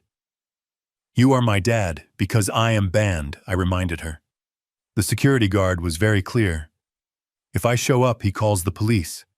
I don't want to cause a scene. I am respecting your wishes. Dad, stop it. Stop punishing me. I have no money. They took the car. How am I supposed to get home? You have feet, I said. It is 5 miles. The moon is bright tonight. You want me to walk in a wedding dress. I want you to understand what it feels like to be locked out, I said. I want you to understand that you cannot spit in the face of the hand that feeds you and expect it to keep serving you dinner. Start walking, Sarah. I hung up the phone. I didn't slam it down. I placed it gently back in the cradle. I watched on the screen as she stared at her phone in disbelief. She tapped the screen, trying to call back. I reached over and unplugged the line from the wall. Class was dismissed. The exam had begun. I watched the screen as a shadow detached itself from the heavy velvet curtains near the service entrance. It wasn't a ghost. It was a rat scurrying back to the sinking ship to see if there was anything left to steal. Jason stepped into the pool of emergency light, his movements jerky and frantic. He had lost his suit jacket. His shirt was unbuttoned halfway down his chest, revealing a gold chain that was almost certainly gold-plated brass. He wasn't looking at his wife. He was looking at the table where the gift box had been sitting, the box meant to hold envelopes of cash from well-wishers. He reached the table and found nothing. The staff, efficient to the last, had cleared it along with the silverware. Jason slammed his fist onto the empty tablecloth. The sound was dull and pathetic. Jason, Sarah whispered. She scrambled up from the floor, her eyes lighting up with a flicker of desperate hope. She thought he had come back for her. She thought he was the hero returning to save the damsel from the darkness. You came back. She ran toward him, her bare feet slapping against the cold hardwood. She reached out, grabbing his arm with both hands. Jason, thank God. My dad, he went crazy. He cut the power. He said terrible things. We have to go. We have to leave. Jason spun around. He didn't hug her. He didn't comfort her. He ripped his arm out of her grasp with a violence that made her stumble back. Where is the money, Sarah? He hissed. His voice wasn't the smooth baritone he used for his investor pitches. It was high-tight and ugly. The cards, the envelopes, where did they put them? Sarah blinked, confused. The gifts, I don't know. The manager took everything. Jason. Why does that matter? We need to call the police. My dad. Shut up about your dad! Jason screamed. Spittle flew from his lips, illuminated by the harsh halogen light. Your dad is the reason I'm a dead man walking. He locked the accounts. He froze the transfer. Do you have any idea what you've done? Me. Sarah recoiled. I didn't do anything. I defended you. I banned him for you. You didn't ban him hard enough.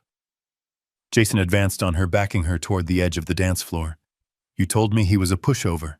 You told me he was a simple construction worker with a nest egg we could crack open. You didn't tell me he was the shark who owns the tank. He grabbed her shoulders, his fingers digging into her skin. "Do you have cash on you?" he demanded, shaking her.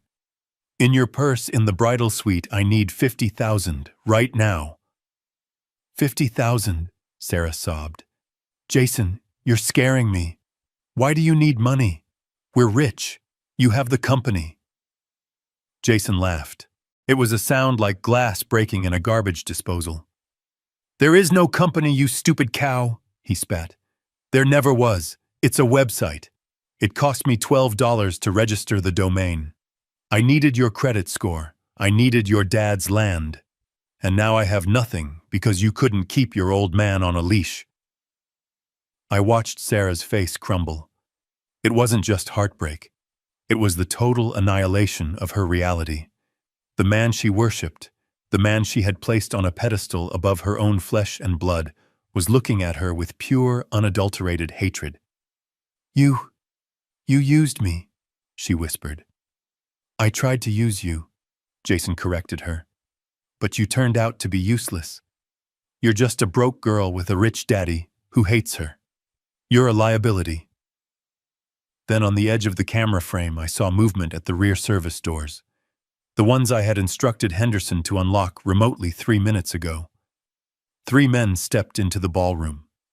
They didn't look like wedding guests.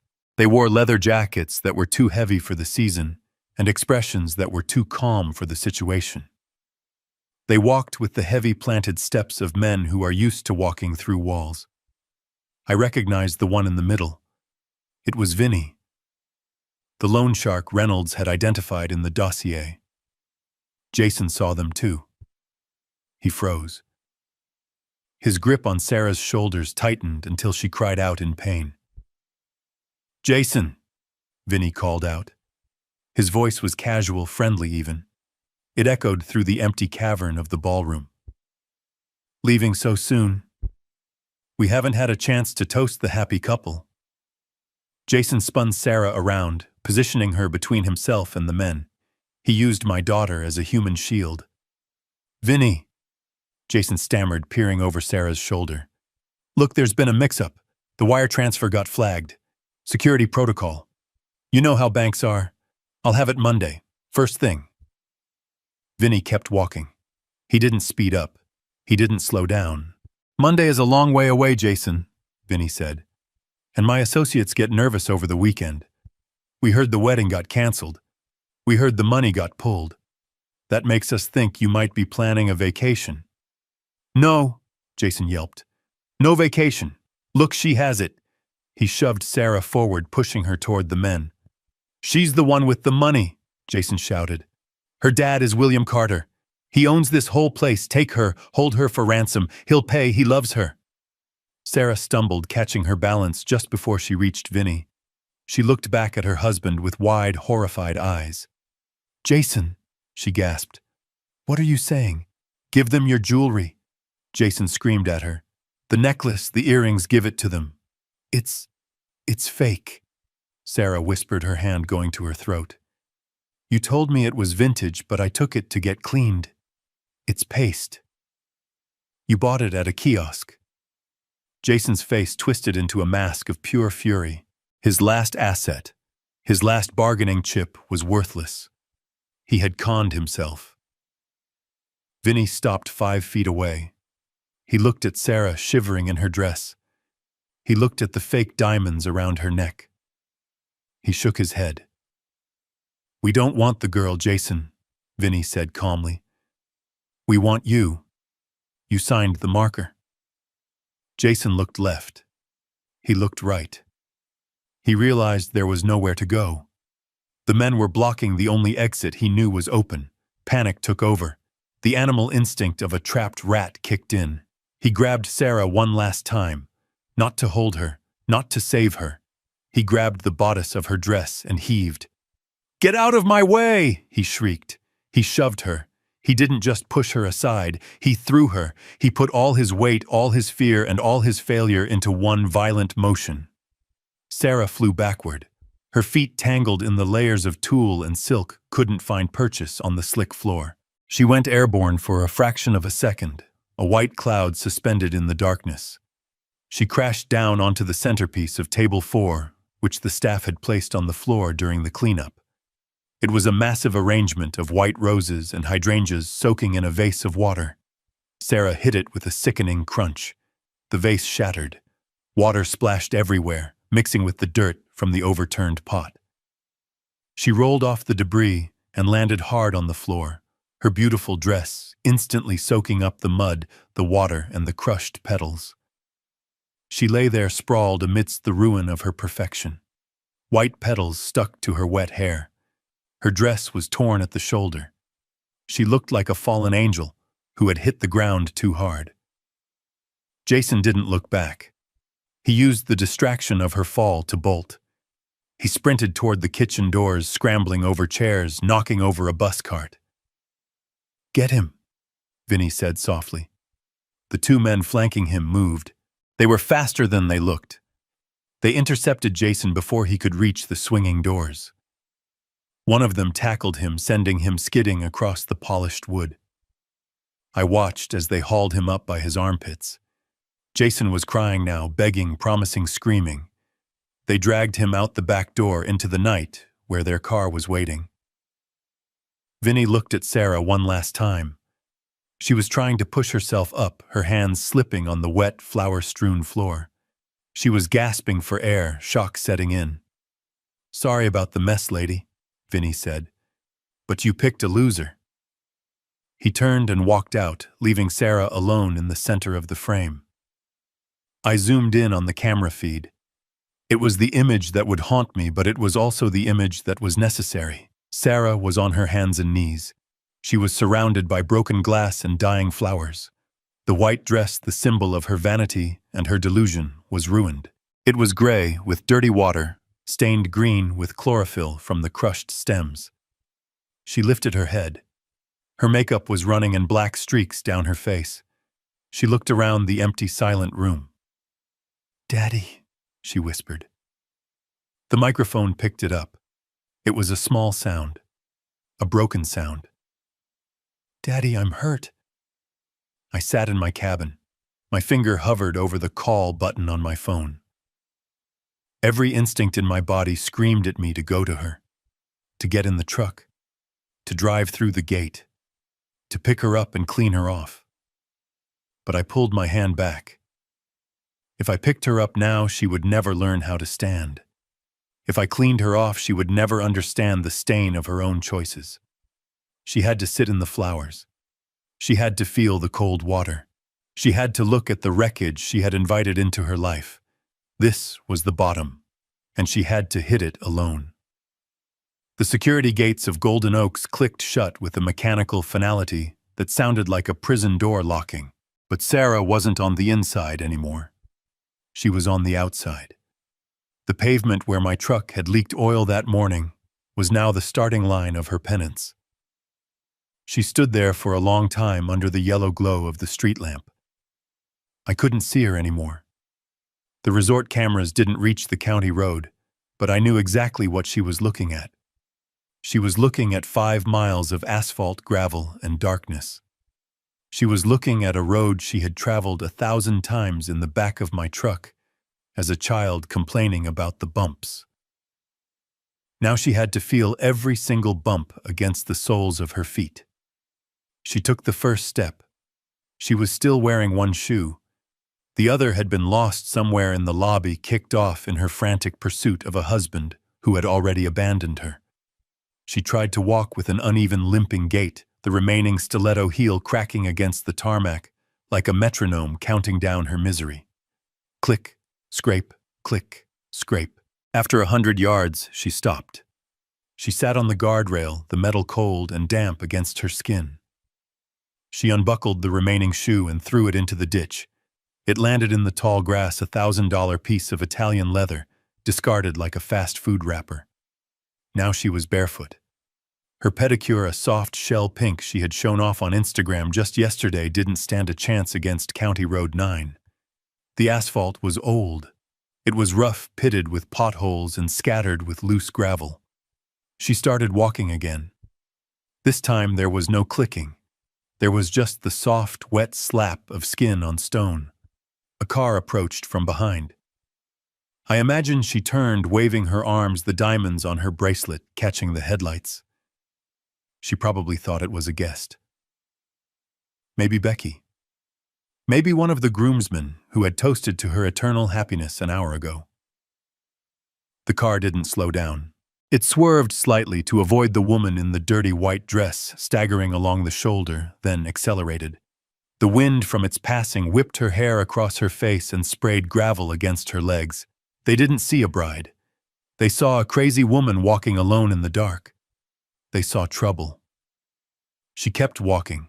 The adrenaline of the ballroom was fading, replaced by the dull, throbbing ache of reality. Her dress, the custom silk masterpiece, was heavy. It had soaked up the water from the flower vase, and now it was soaking up the dew from the roadside weeds. It dragged behind her, collecting burrs, twigs, and mud. It wasn't a gown anymore. It was an anchor. She had to bunch the fabric up in her hands, holding it to her chest like a bundle of dirty laundry, just to keep moving.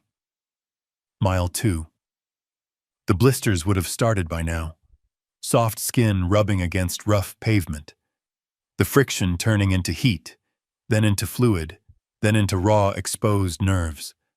She stepped on a sharp stone. She cried out. I know she did. She sat down right there in the middle of the road to check her foot. In the moonlight, the blood would look black. She probably checked her phone again. She had service out here. She could see the notifications rolling in, the tags, the comments. The world wasn't sleeping. The world was laughing. Every step she took away from the resort was a step deeper into viral infamy. She wasn't just walking home. She was walking through a digital hallway of mirrors, every reflection distorted and mocking. She called Jason again, straight to voicemail. She called Becky, straight to voicemail. She called her mother's old number, a number that had been disconnected for 10 years, just to hear a voice that wouldn't judge her. She stood up. She was limping for real now.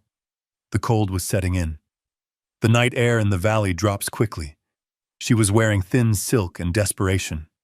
She wrapped her arms around herself, shivering violently. Mile 3. This was the stretch of road with no streetlights. Just the canopy of oak trees blocking out the moon. It was pitch black.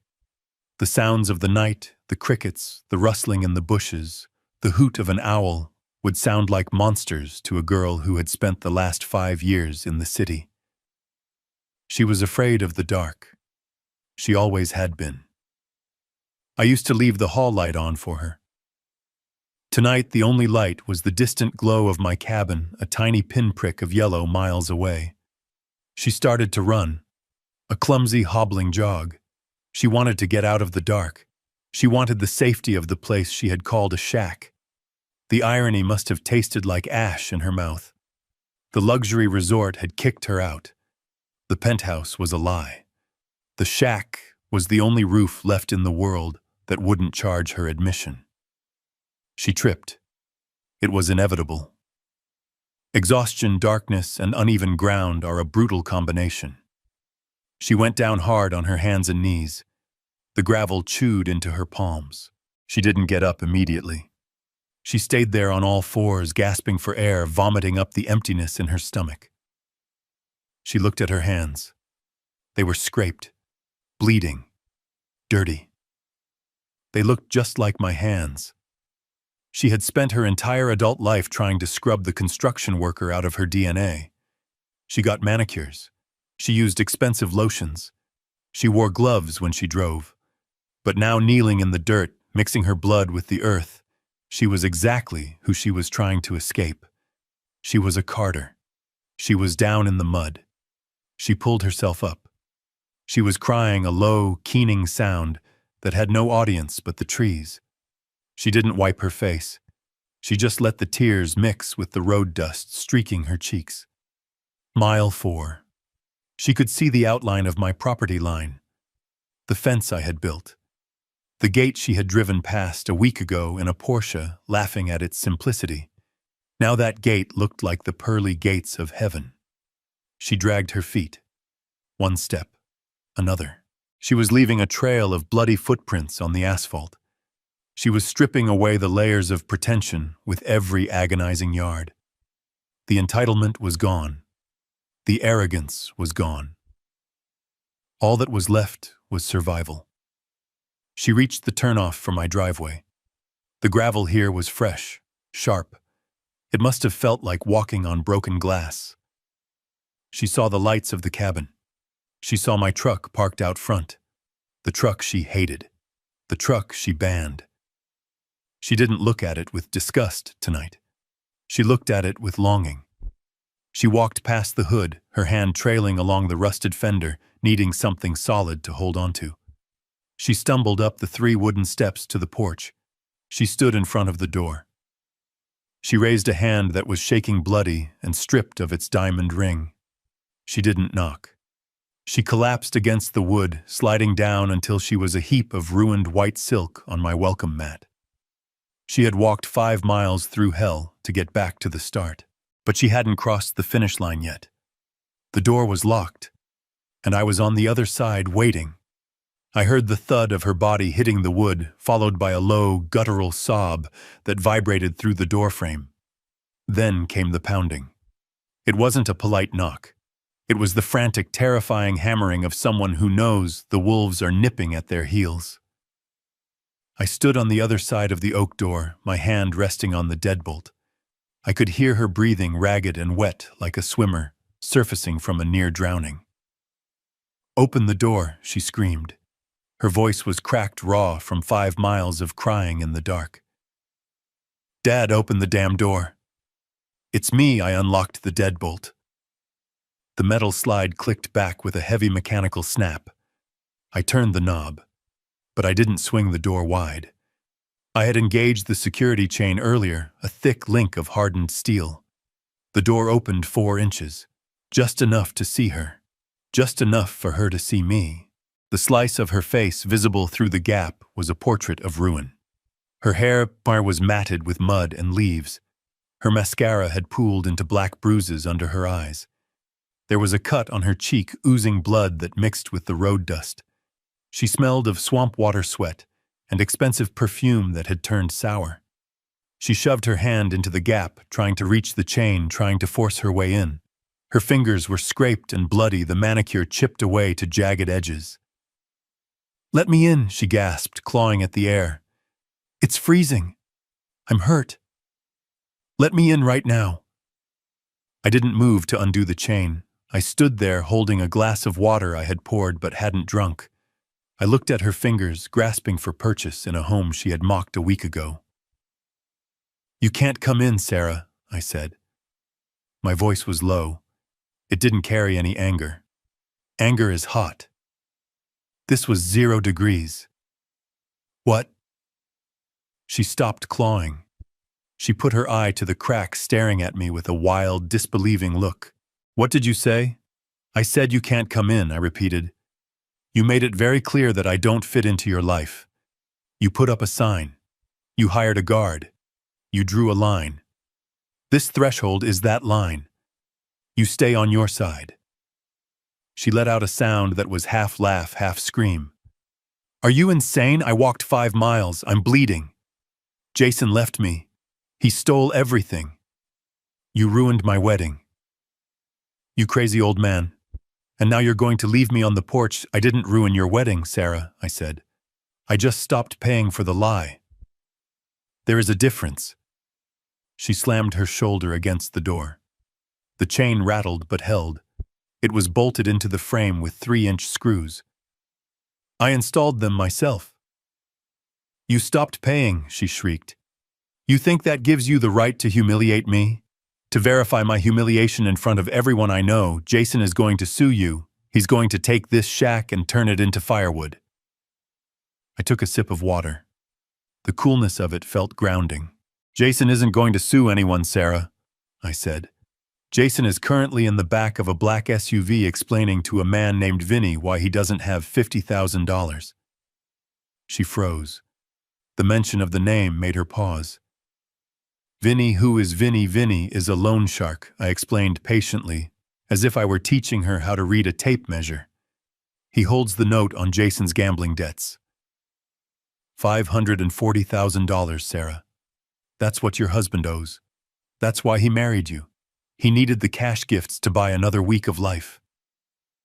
You're lying, she whispered, pressing her forehead against the door jamb. He owns Nebulous Systems. He's a tech genius. I reached back to the small table in the hallway where I had left the dossier. I picked up the single sheet of paper summarizing the background check. I folded it lengthwise and slid it through the crack in the door. Read it, I said. She snatched the paper. I watched through this gap as she unfolded it with trembling hands. The porch light flickered above her, illuminating the text. I saw her eyes darting back and forth. Employment history, car rental clerk, cell phone kiosk, terminated for theft, credit score 420. Outstanding judgments, 6. She dropped the paper. It fluttered to the porch floor, landing in a puddle of mud. It's fake, she stammered, but her voice lacked conviction. You forged it. You always hated him because he was successful, because he was sophisticated, because he wasn't a laborer like you. I looked at her, really looked at her. She was shivering violently now. The adrenaline was wearing off, leaving only the cold reality of the night. I hated him because he was a con man, Sarah. And I hated him because he convinced you that your father, the man who built the roof over your head for 18 years, wasn't good enough to sit at a table and eat a chicken dinner. She started crying again. It was a manipulative cry this time, the kind she used to use when she wanted a new phone or a later curfew. Daddy, please, she sobbed. I'm sorry about the sign. Okay, I'm sorry. It was Jason's idea. He said his parents were judgmental. He said they wouldn't understand your lifestyle. I was just trying to keep the peace. I was trying to protect you from being embarrassed. Protect me? I asked. I leaned closer to the door. You weren't protecting me, Sarah. You were protecting your fantasy. You were ashamed. You looked at my truck and you saw failure. You looked at my hands and you saw dirt. You didn't see the work. You didn't see the sacrifice. You just saw something ugly that didn't match your Instagram feed. I'm sorry, she yelled, pounding the wood again. I said, I'm sorry. Now open the door, I have nowhere else to go. They kicked me out of the apartment. I know, I said. I canceled the lease guarantee. You what? She stepped back, her eyes wide. You were the guarantor. Who do you think paid the rent when Jason's mysterious wire transfers didn't come through? I asked. Who do you think paid for your car insurance? Who do you think paid for this dress you are ruining right now? She looked down at her dress. She touched the torn silk. You paid, she whispered, for everything I said. For 3 years, Sarah. Every time you needed money, every time there was an emergency, every time Jason had a cash flow problem. It was me. I funneled it through shell accounts so you wouldn't know. I wanted you to feel independent. I wanted you to feel proud. But I was the safety net. And tonight I cut the ropes. Why? She screamed. Why would you do that if you have the money? Why do you live here? Why do you drive that truck? Why do you dress like a bum? You tricked me. You made me think you were poor. I didn't make you think anything. I said, my voice hardening. You assumed. You looked at the surface and you stopped looking. You judged a book by its cover because you never bothered to open the pages. You never asked me about my business. You never asked me about my investments. You just asked me for checks. I have money, Sarah, I continued. I have more money than Jason could steal in 10 lifetimes. I own the resort you were married in. I own the land under this cabin and 300 apartments in the city. I am a wealthy man, but I live here because this is the house I built with your mother. I drive that truck because it still runs, and I don't need a Mercedes to know who I am. She stared at me through the crack. The revelation was hitting her like physical blows. The greed was starting to war with the shame in her eyes. I could see the gears turning. She was realizing that she had bet on the wrong horse. She had thrown away a millionaire father for a bankrupt husband. "Dad," she said, her voice changing. It became softer, wheedling. "Dad, if you have all that, then we can fix this. We can pay off Jason's debt. We can get the apartment back. You can help me. I'm your daughter. You can't leave me out here. I'm your only child." I looked at the chain. It was straining against the screws as she leaned her weight on the door. "I am not going to help you, Sarah," I said. "Not with money. Not anymore." "What?" She recoiled. "You have to. It's your duty." "My duty was to raise a good person," I said. "And somewhere along the line I failed. I gave you too much. I shielded you from too much. I let you believe that the world owed you a living. I let you believe that you were better than the people who serve your food and pick up your trash. I am better," she snapped, the mask slipping. "I have a degree. I am a creative director. You are a receptionist with a fancy title, Sarah," I said bluntly. "And as of tonight, you are homeless. You are jobless, because I know for a fact you used the company credit card to pay for the florist deposit, and when I flag that transaction as fraudulent, your boss is going to fire you. You are nothing but what you can build with your own 2 hands. And right now your hands are empty." She stared at her empty hands. She looked at the bloody palms. "So that's it," she whispered. "You're just going to let me die out here. You're going to let me freeze because I hurt your feelings." "I'm not letting you die," I said. "And this isn't about my feelings. My feelings died when I saw that sign. This is about your character. You are broken, Sarah. You are fundamentally broken. You think people are disposable. You think family is a transaction. You think love is something you perform for an audience." I unlocked the chain.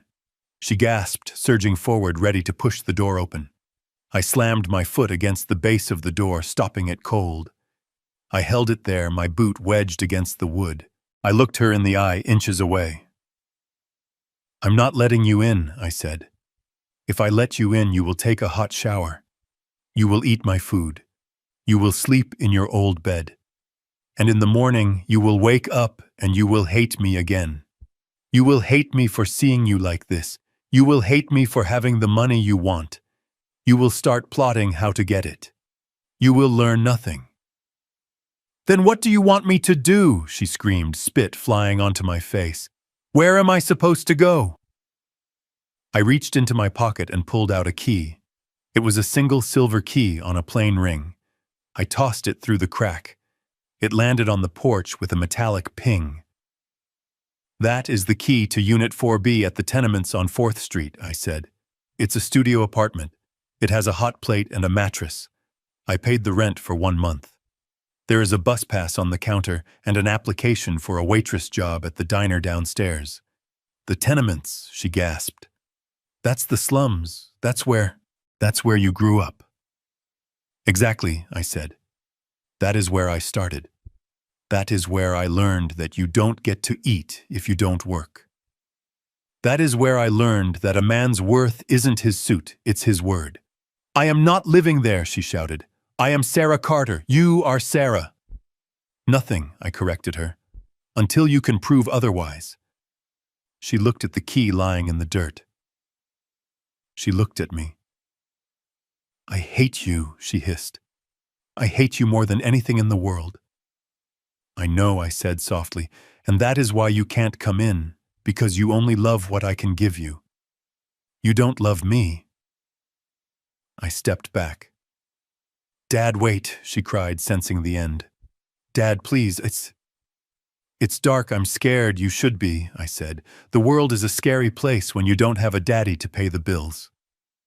I started to close the door. "Dad," she screamed. "Dad, I'm sorry, I'll do anything." "Pick up the key, Sarah," I said through the narrowing gap. "Pick up the key and start walking. The bus stop is a mile down the road. The last bus runs at 4 a.m.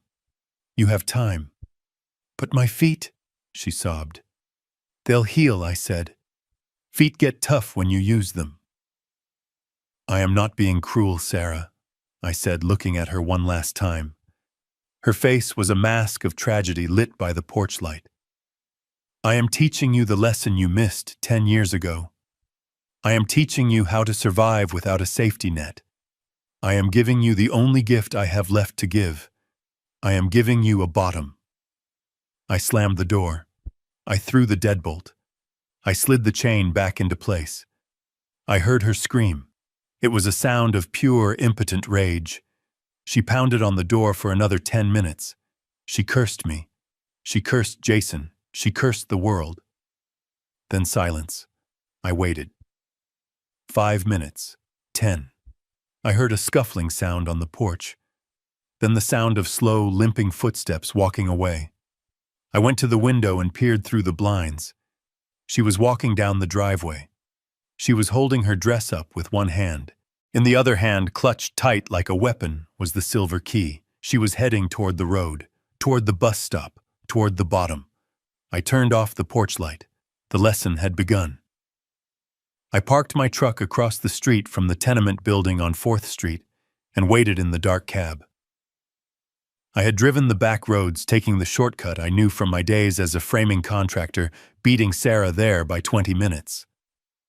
I watched the bus stop down the block. It was empty. The streetlights flickered with a dying yellow buzz, illuminating the cracked sidewalk and the overflowing dumpsters that lined the curb. This was the part of town the city council forgot to pave. This was the part of town where sirens were background noise and hope was a currency that traded low. 20 minutes later, I saw her. She emerged from the shadows of the alleyway, limping badly. She had walked the whole way. She hadn't waited for the bus. Perhaps she was too ashamed to be seen in her ruined wedding dress under the fluorescent lights of public transit. Perhaps she just needed to punish herself. She looked like a specter haunting the streets, a gray, muddy figure dragging a train of silk that was now nothing more than a rag. She stopped in front of the building. It was a 4-story brick structure that had seen better days in the 1950s. The windows were barred. The front door was steel-dented from years of being kicked open. She looked at the number above the door. 412. She looked at the silver key in her hand. She was trembling so hard I could see it from across the street. I got out of the truck. I slammed the door. The sound was like a gunshot in the quiet street. Sarah jumped. She spun around, her eyes wide with terror. When she saw it was me, her shoulders slumped. She didn't look relieved. She looked defeated. "You beat me here," she whispered. Her voice was a rasp. "I own the building, Sarah," I said, crossing the street. "I know the shortcuts." She looked up at the facade. A baby was crying in an apartment on the 2nd floor. A couple was arguing loudly on the 3rd. The smell of stale beer and boiled cabbage hung in the humid air. "This is it?" she asked. "This is where you want me to live?" "This is where you are going to live," I corrected her. "Come on." I walked past her and pushed the front door open. The lock was broken. It had been broken for 10 years. I held it for her. She hesitated, looking at the dark graffiti-covered hallway. Then she stepped inside. We walked up the stairs in silence. The elevator was out of order, wrapped in yellow caution tape. We climbed to the 4th floor. The stairwell smelled of bleach and urine. Sarah gagged, covering her nose with her hand, but she kept climbing. She had no choice. The alternative was the street. We reached apartment 4B. I took the key from her shaking hand and unlocked the door. I pushed it open and flipped the light switch. A single bare bulb in the center of the ceiling flickered to life, casting a harsh, unforgiving light on the studio. It was small, maybe 300 square feet. The floor was linoleum peeling at the corners. There was a single twin mattress on the floor in the corner, made up with clean but cheap sheets. There was a small table with one chair. A hot plate sat on the counter next to a mini fridge. The walls were painted a color that was supposed to be cream but looked more like nicotine stain. Sarah walked into the center of the room. She turned in a slow circle. She looked at the barred window that looked out onto a brick wall. She looked at the bathroom door, which didn't quite close all the way. "It is a prison," she whispered. "It is a start," I said. I closed the door behind us and leaned against it. "This isn't punishment, Sarah," I said. "This is history. You don't remember this place, do you?" She looked at me, confusion clouding her exhaustion. "Why would I remember this dump? Because you lived here," I said. "For the first 2 years of your life. This apartment, Unit 4B. This is where I brought you and your mother after the hospital. This is where I learned to mix concrete during the day and study blueprints at night. This is where your mother sewed curtains from scrap fabric to make it feel like a home." She stared at the walls as if trying to see the ghosts of her past. "We were happy here," I continued. "We didn't have money. We didn't have status. But we had each other. And we had a dream. We worked our way out of this room, Sarah. We didn't marry our way out. We didn't scam our way out. We built our way out." I walked over to the small table. There was a folder sitting on it. I opened it. "This is the deal," I said. My voice was hard, leaving no room for negotiation. "I have paid the rent on this unit for 1 year. The utilities are in your name, prepaid for 3 months. After that, you are on your own." I pointed to the application form sitting next to the folder. "That is an application for the diner downstairs. Sal's place. I know the owner. He is expecting you tomorrow morning at 6 a.m. for a shift. It pays minimum wage plus tips. You will wear a uniform. You will serve coffee. You will clean tables. And you will smile while you do it." "I can't be a waitress," she sobbed. "I have a degree in art history." "Your degree didn't teach you how to spot a con man," I said. "Maybe waiting tables will teach you how to spot a hungry person. You need to learn the difference between want and need." I pulled a prepaid flip phone out of my pocket and tossed it onto the mattress. "That is your phone. It has my number programmed into it. It has the police. It has the fire department. It does not have Instagram. It does not have your friends' numbers. You are going to be offline, Sarah. You are going to disappear from the world you tried so hard to impress." She looked at the cheap plastic phone. It looked like a toy compared to the smartphone she had lost.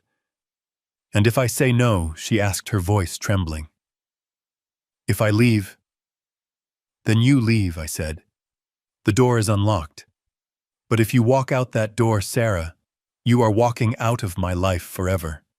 No inheritance, no contact, no safety net. You become a stranger to me." I paused, letting the weight of the ultimatum settle on her shoulders, but I added my voice, softening just a fraction. "If you stay, if you stick it out for 1 year, if you can prove to me that you can live on what you earn, that you can stand on your own 2 feet without leaning on a man or a trust fund, then we talk. Talk about what," she asked, wiping her nose with the back of her hand. "About a job," I said. "A real job. In my company. Not as a director, not as a VP, but as an entry-level associate. You will learn the business from the ground up. You will learn what it actually means to build something." She looked at me. Her eyes were red, swollen, and devoid of the arrogance that had defined her for a decade. She looked at the mattress on the floor. She looked at the hot plate. She looked at the ruined dress she was wearing, a costume for a play that had been canceled. She realized then that she had no cards left to play. Jason had taken her future. I had taken her cushion. She was stripped bare.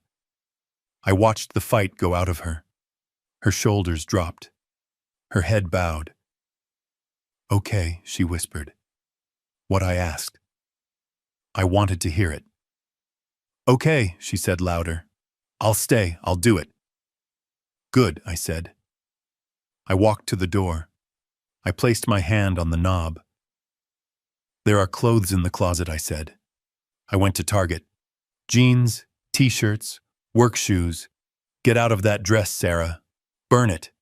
It doesn't fit you anymore. I opened the door.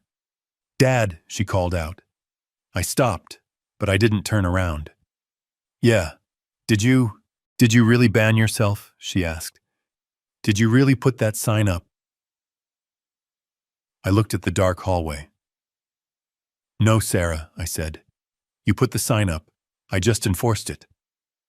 I walked out and closed the door. I heard the lock click behind me. I stood there for a moment in the smelly hallway, listening. I heard her walking across the linoleum. I heard the rustle of the dress. And then I heard the sound of the shower turning on. She was washing off the mud. She was washing off the makeup. She was washing off the lie. I walked down the stairs, my boots heavy on the steps. I got into my truck and started the engine. I didn't drive home immediately. I sat there for a long time watching the window of apartment 4B. The light stayed on. It was the hardest thing I had ever done. Leaving my child in a place like that. Leaving her to scrub dishes and count pennies. Every instinct as a father was to run back up there, wrap her in a blanket, and take her back to the cabin. To tell her it was all a bad dream. But a parent's job isn't just to protect their children from the world. It is to prepare them for it. And Sarah wasn't prepared. She was soft. She was entitled. She was weak. If I saved her now, she would stay weak forever. If I let her break, she might just have a chance to rebuild herself into something stronger. I put the truck in gear and pulled away from the curb. The road ahead was dark, but for the first time all day I felt a flicker of hope. She hadn't run. She hadn't quit. She had stayed. The demolition was over. The foundation was poured. Now the real work could begin. I watched the seasons change from the cab of my truck parked down the block. Summer turned to autumn, stripping the leaves from the trees on 4th Street, leaving the tenement building exposed and ugly against the gray sky. Then winter came, frosting the windows of apartment 4B with ice patterns that looked like prison bars. I never went inside. I never called, but I saw her. I saw her leave the building every morning at 5:30. In the beginning, she walked with her head down, her shoulders hunched against the wind, wearing the cheap coat I had left in the closet. She looked miserable. She looked like a woman serving a sentence. But as the months ground on, her posture changed. Her stride lengthened. She stopped looking at her feet and started looking at the horizon. I went to Sal's diner sometimes, always sitting in the back booth, where the shadows were deep, wearing a baseball cap pulled low. I watched her work. It was brutal. The morning rush at Sal's is a combat zone of clattering plates, screaming orders, and customers who think a $3 tip gives them the right to treat the staff like servants. I saw a man in a suit snap his fingers at her because his toast was cold. "Excuse me, sweetie," the man barked. "I have a meeting in 10 minutes. This is garbage. Take it back." The old Sarah would have thrown the plate at him. The old Sarah would have told him that her shoes cost more than his car. But this Sarah didn't flinch. She picked up the plate. "I apologize, sir," she said. Her voice was flat professional. "I will get you a fresh order right away." She walked back to the kitchen, dodging a busboy carrying a tower of dirty dishes. She didn't cry. She didn't complain. She just fixed the problem. I watched her count her tips at the end of a shift. She sat at the counter, her uniform stained with coffee and ketchup, sorting crumpled singles and silver coins into neat stacks. I saw her lips moving, doing the math. Rent, electricity, food, bus fare. One Tuesday in March, I followed her to the grocery store. She wasn't at Whole Foods. She was at the discount market where the fluorescent lights hummed and the produce was always slightly bruised. She had a basket, not a cart. She picked up a package of ground beef. She looked at the price tag. She put it back. She picked up a box of store-brand pasta instead. She stood in the checkout line counting out exact change from a small plastic coin purse. She was 5 cents short. The cashier, a tired teenager, sighed. I saw Sarah's face turn red. Not with anger, but with genuine shame. She didn't ask to speak to the manager. She didn't pull out a credit card that wasn't hers. Take the apple off, Sarah said quietly. I don't need the apple. That was the moment I knew. The entitlement had been burned out of her. It had been replaced by the hard, cold reality of arithmetic. She had learned the most important lesson of economics. You cannot spend what you do not earn. Spring arrived. The ice melted. Sarah was still there. She hadn't run to a friend. She hadn't found a new rich boyfriend to rescue her. She was working double shifts. She was tired. She was thin. Her hands were chapped from bleach and dishwater, but her eyes were clear.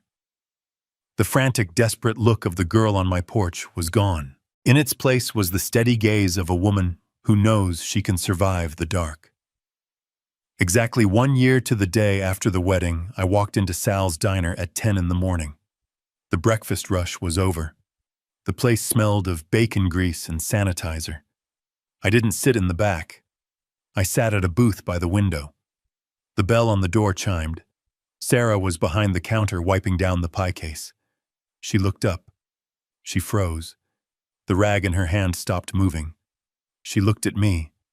I looked at her. She didn't run to me. She didn't scream, "Dad." She put the rag down. She picked up a coffee pot and a mug. She walked around the counter and approached my table.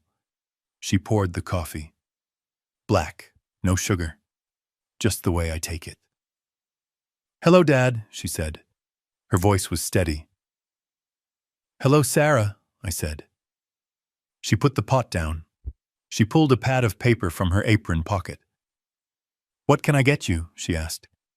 "The special is meatloaf. It's actually pretty good today. Sal made it fresh." I looked at her. She was wearing a name tag that said Sarah. No title, no pretension. Just her name. "I am not hungry," I said. "I came to talk business." "Business?" she asked. She didn't sit down. She stood there, respectful of the customer, respectful of the man. I reached into my jacket pocket. I didn't pull out a checkbook. I pulled out a single manila folder. I slid it across the laminated table. "Open it," I said. She wiped her hands on her apron before touching it. She opened the folder. Inside was a single sheet of paper. It was an employment contract. "Golden Oaks Resort," she read aloud. "Position: Junior Operations Associate." "It is entry level," I said. "You will report to the housekeeping manager. You will inspect rooms. You will handle guest complaints. You will work holidays. The pay is $45,000 a year. It is enough to rent a decent apartment, not a penthouse, but a home with heat that works." She looked up at me. Her eyes were wide. "You want me to work at the place where it happened. I want you to learn how to run it," I said. "I fired the general manager last week. He enjoyed humiliating you a little too much. I need someone who understands that building from the ground up. Someone who knows what it feels like to be locked out, so they never lock out a paying customer again." She looked at the contract. Her thumb traced the logo of the resort. "And if I say no," she asked. "Then you stay here," I said. "You are a good waitress, Sarah. Sal likes you. You can make a life here. It is honest work." She closed the folder. She held it against her chest. "Why?" she asked. "Why now? Because you stayed," I said. "Because you paid for your pasta with pennies. Because you didn't call me once in 12 months to beg. You served your time, Sarah. You built your foundation. Now I am offering you the bricks to build the house." Tears welled up in her eyes, but she didn't let them fall. She took a deep breath and nodded. "I accept," she said. "But on one condition." I raised an eyebrow. You are negotiating? I want to pay you back, she said. For the wedding, for the dress, for the rent you paid on the apartment upstairs. I know it will take me years, but I want a payment plan deducted from my salary. I looked at her. I saw the grit in her jaw. I saw the builder in her blood. Deal, I said. She reached out and took my hand. Her palm was rough. It had calluses. It felt like my hand. Table 4 needs coffee, she said, pulling away. I finish my shift at 2. Pick me up, then I'll be outside, I said. She turned and walked back to the counter.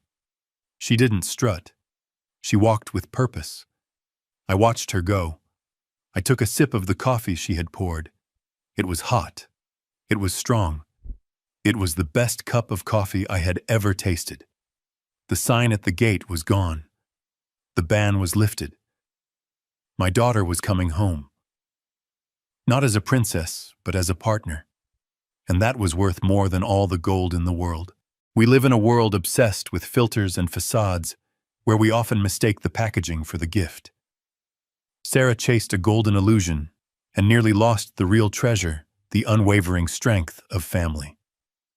This story serves as a powerful reminder that true worth isn't found in a bank account or a designer label, but in the calluses of hard work and the integrity of one's word. Sometimes the greatest act of love a parent can offer isn't giving their child the world on a silver platter, but stepping back and letting them build their own, even if they have to start from rock bottom. If you believe that respect must be earned and not bought, hit that like button and subscribe to the channel for more stories of justice, resilience, and truth.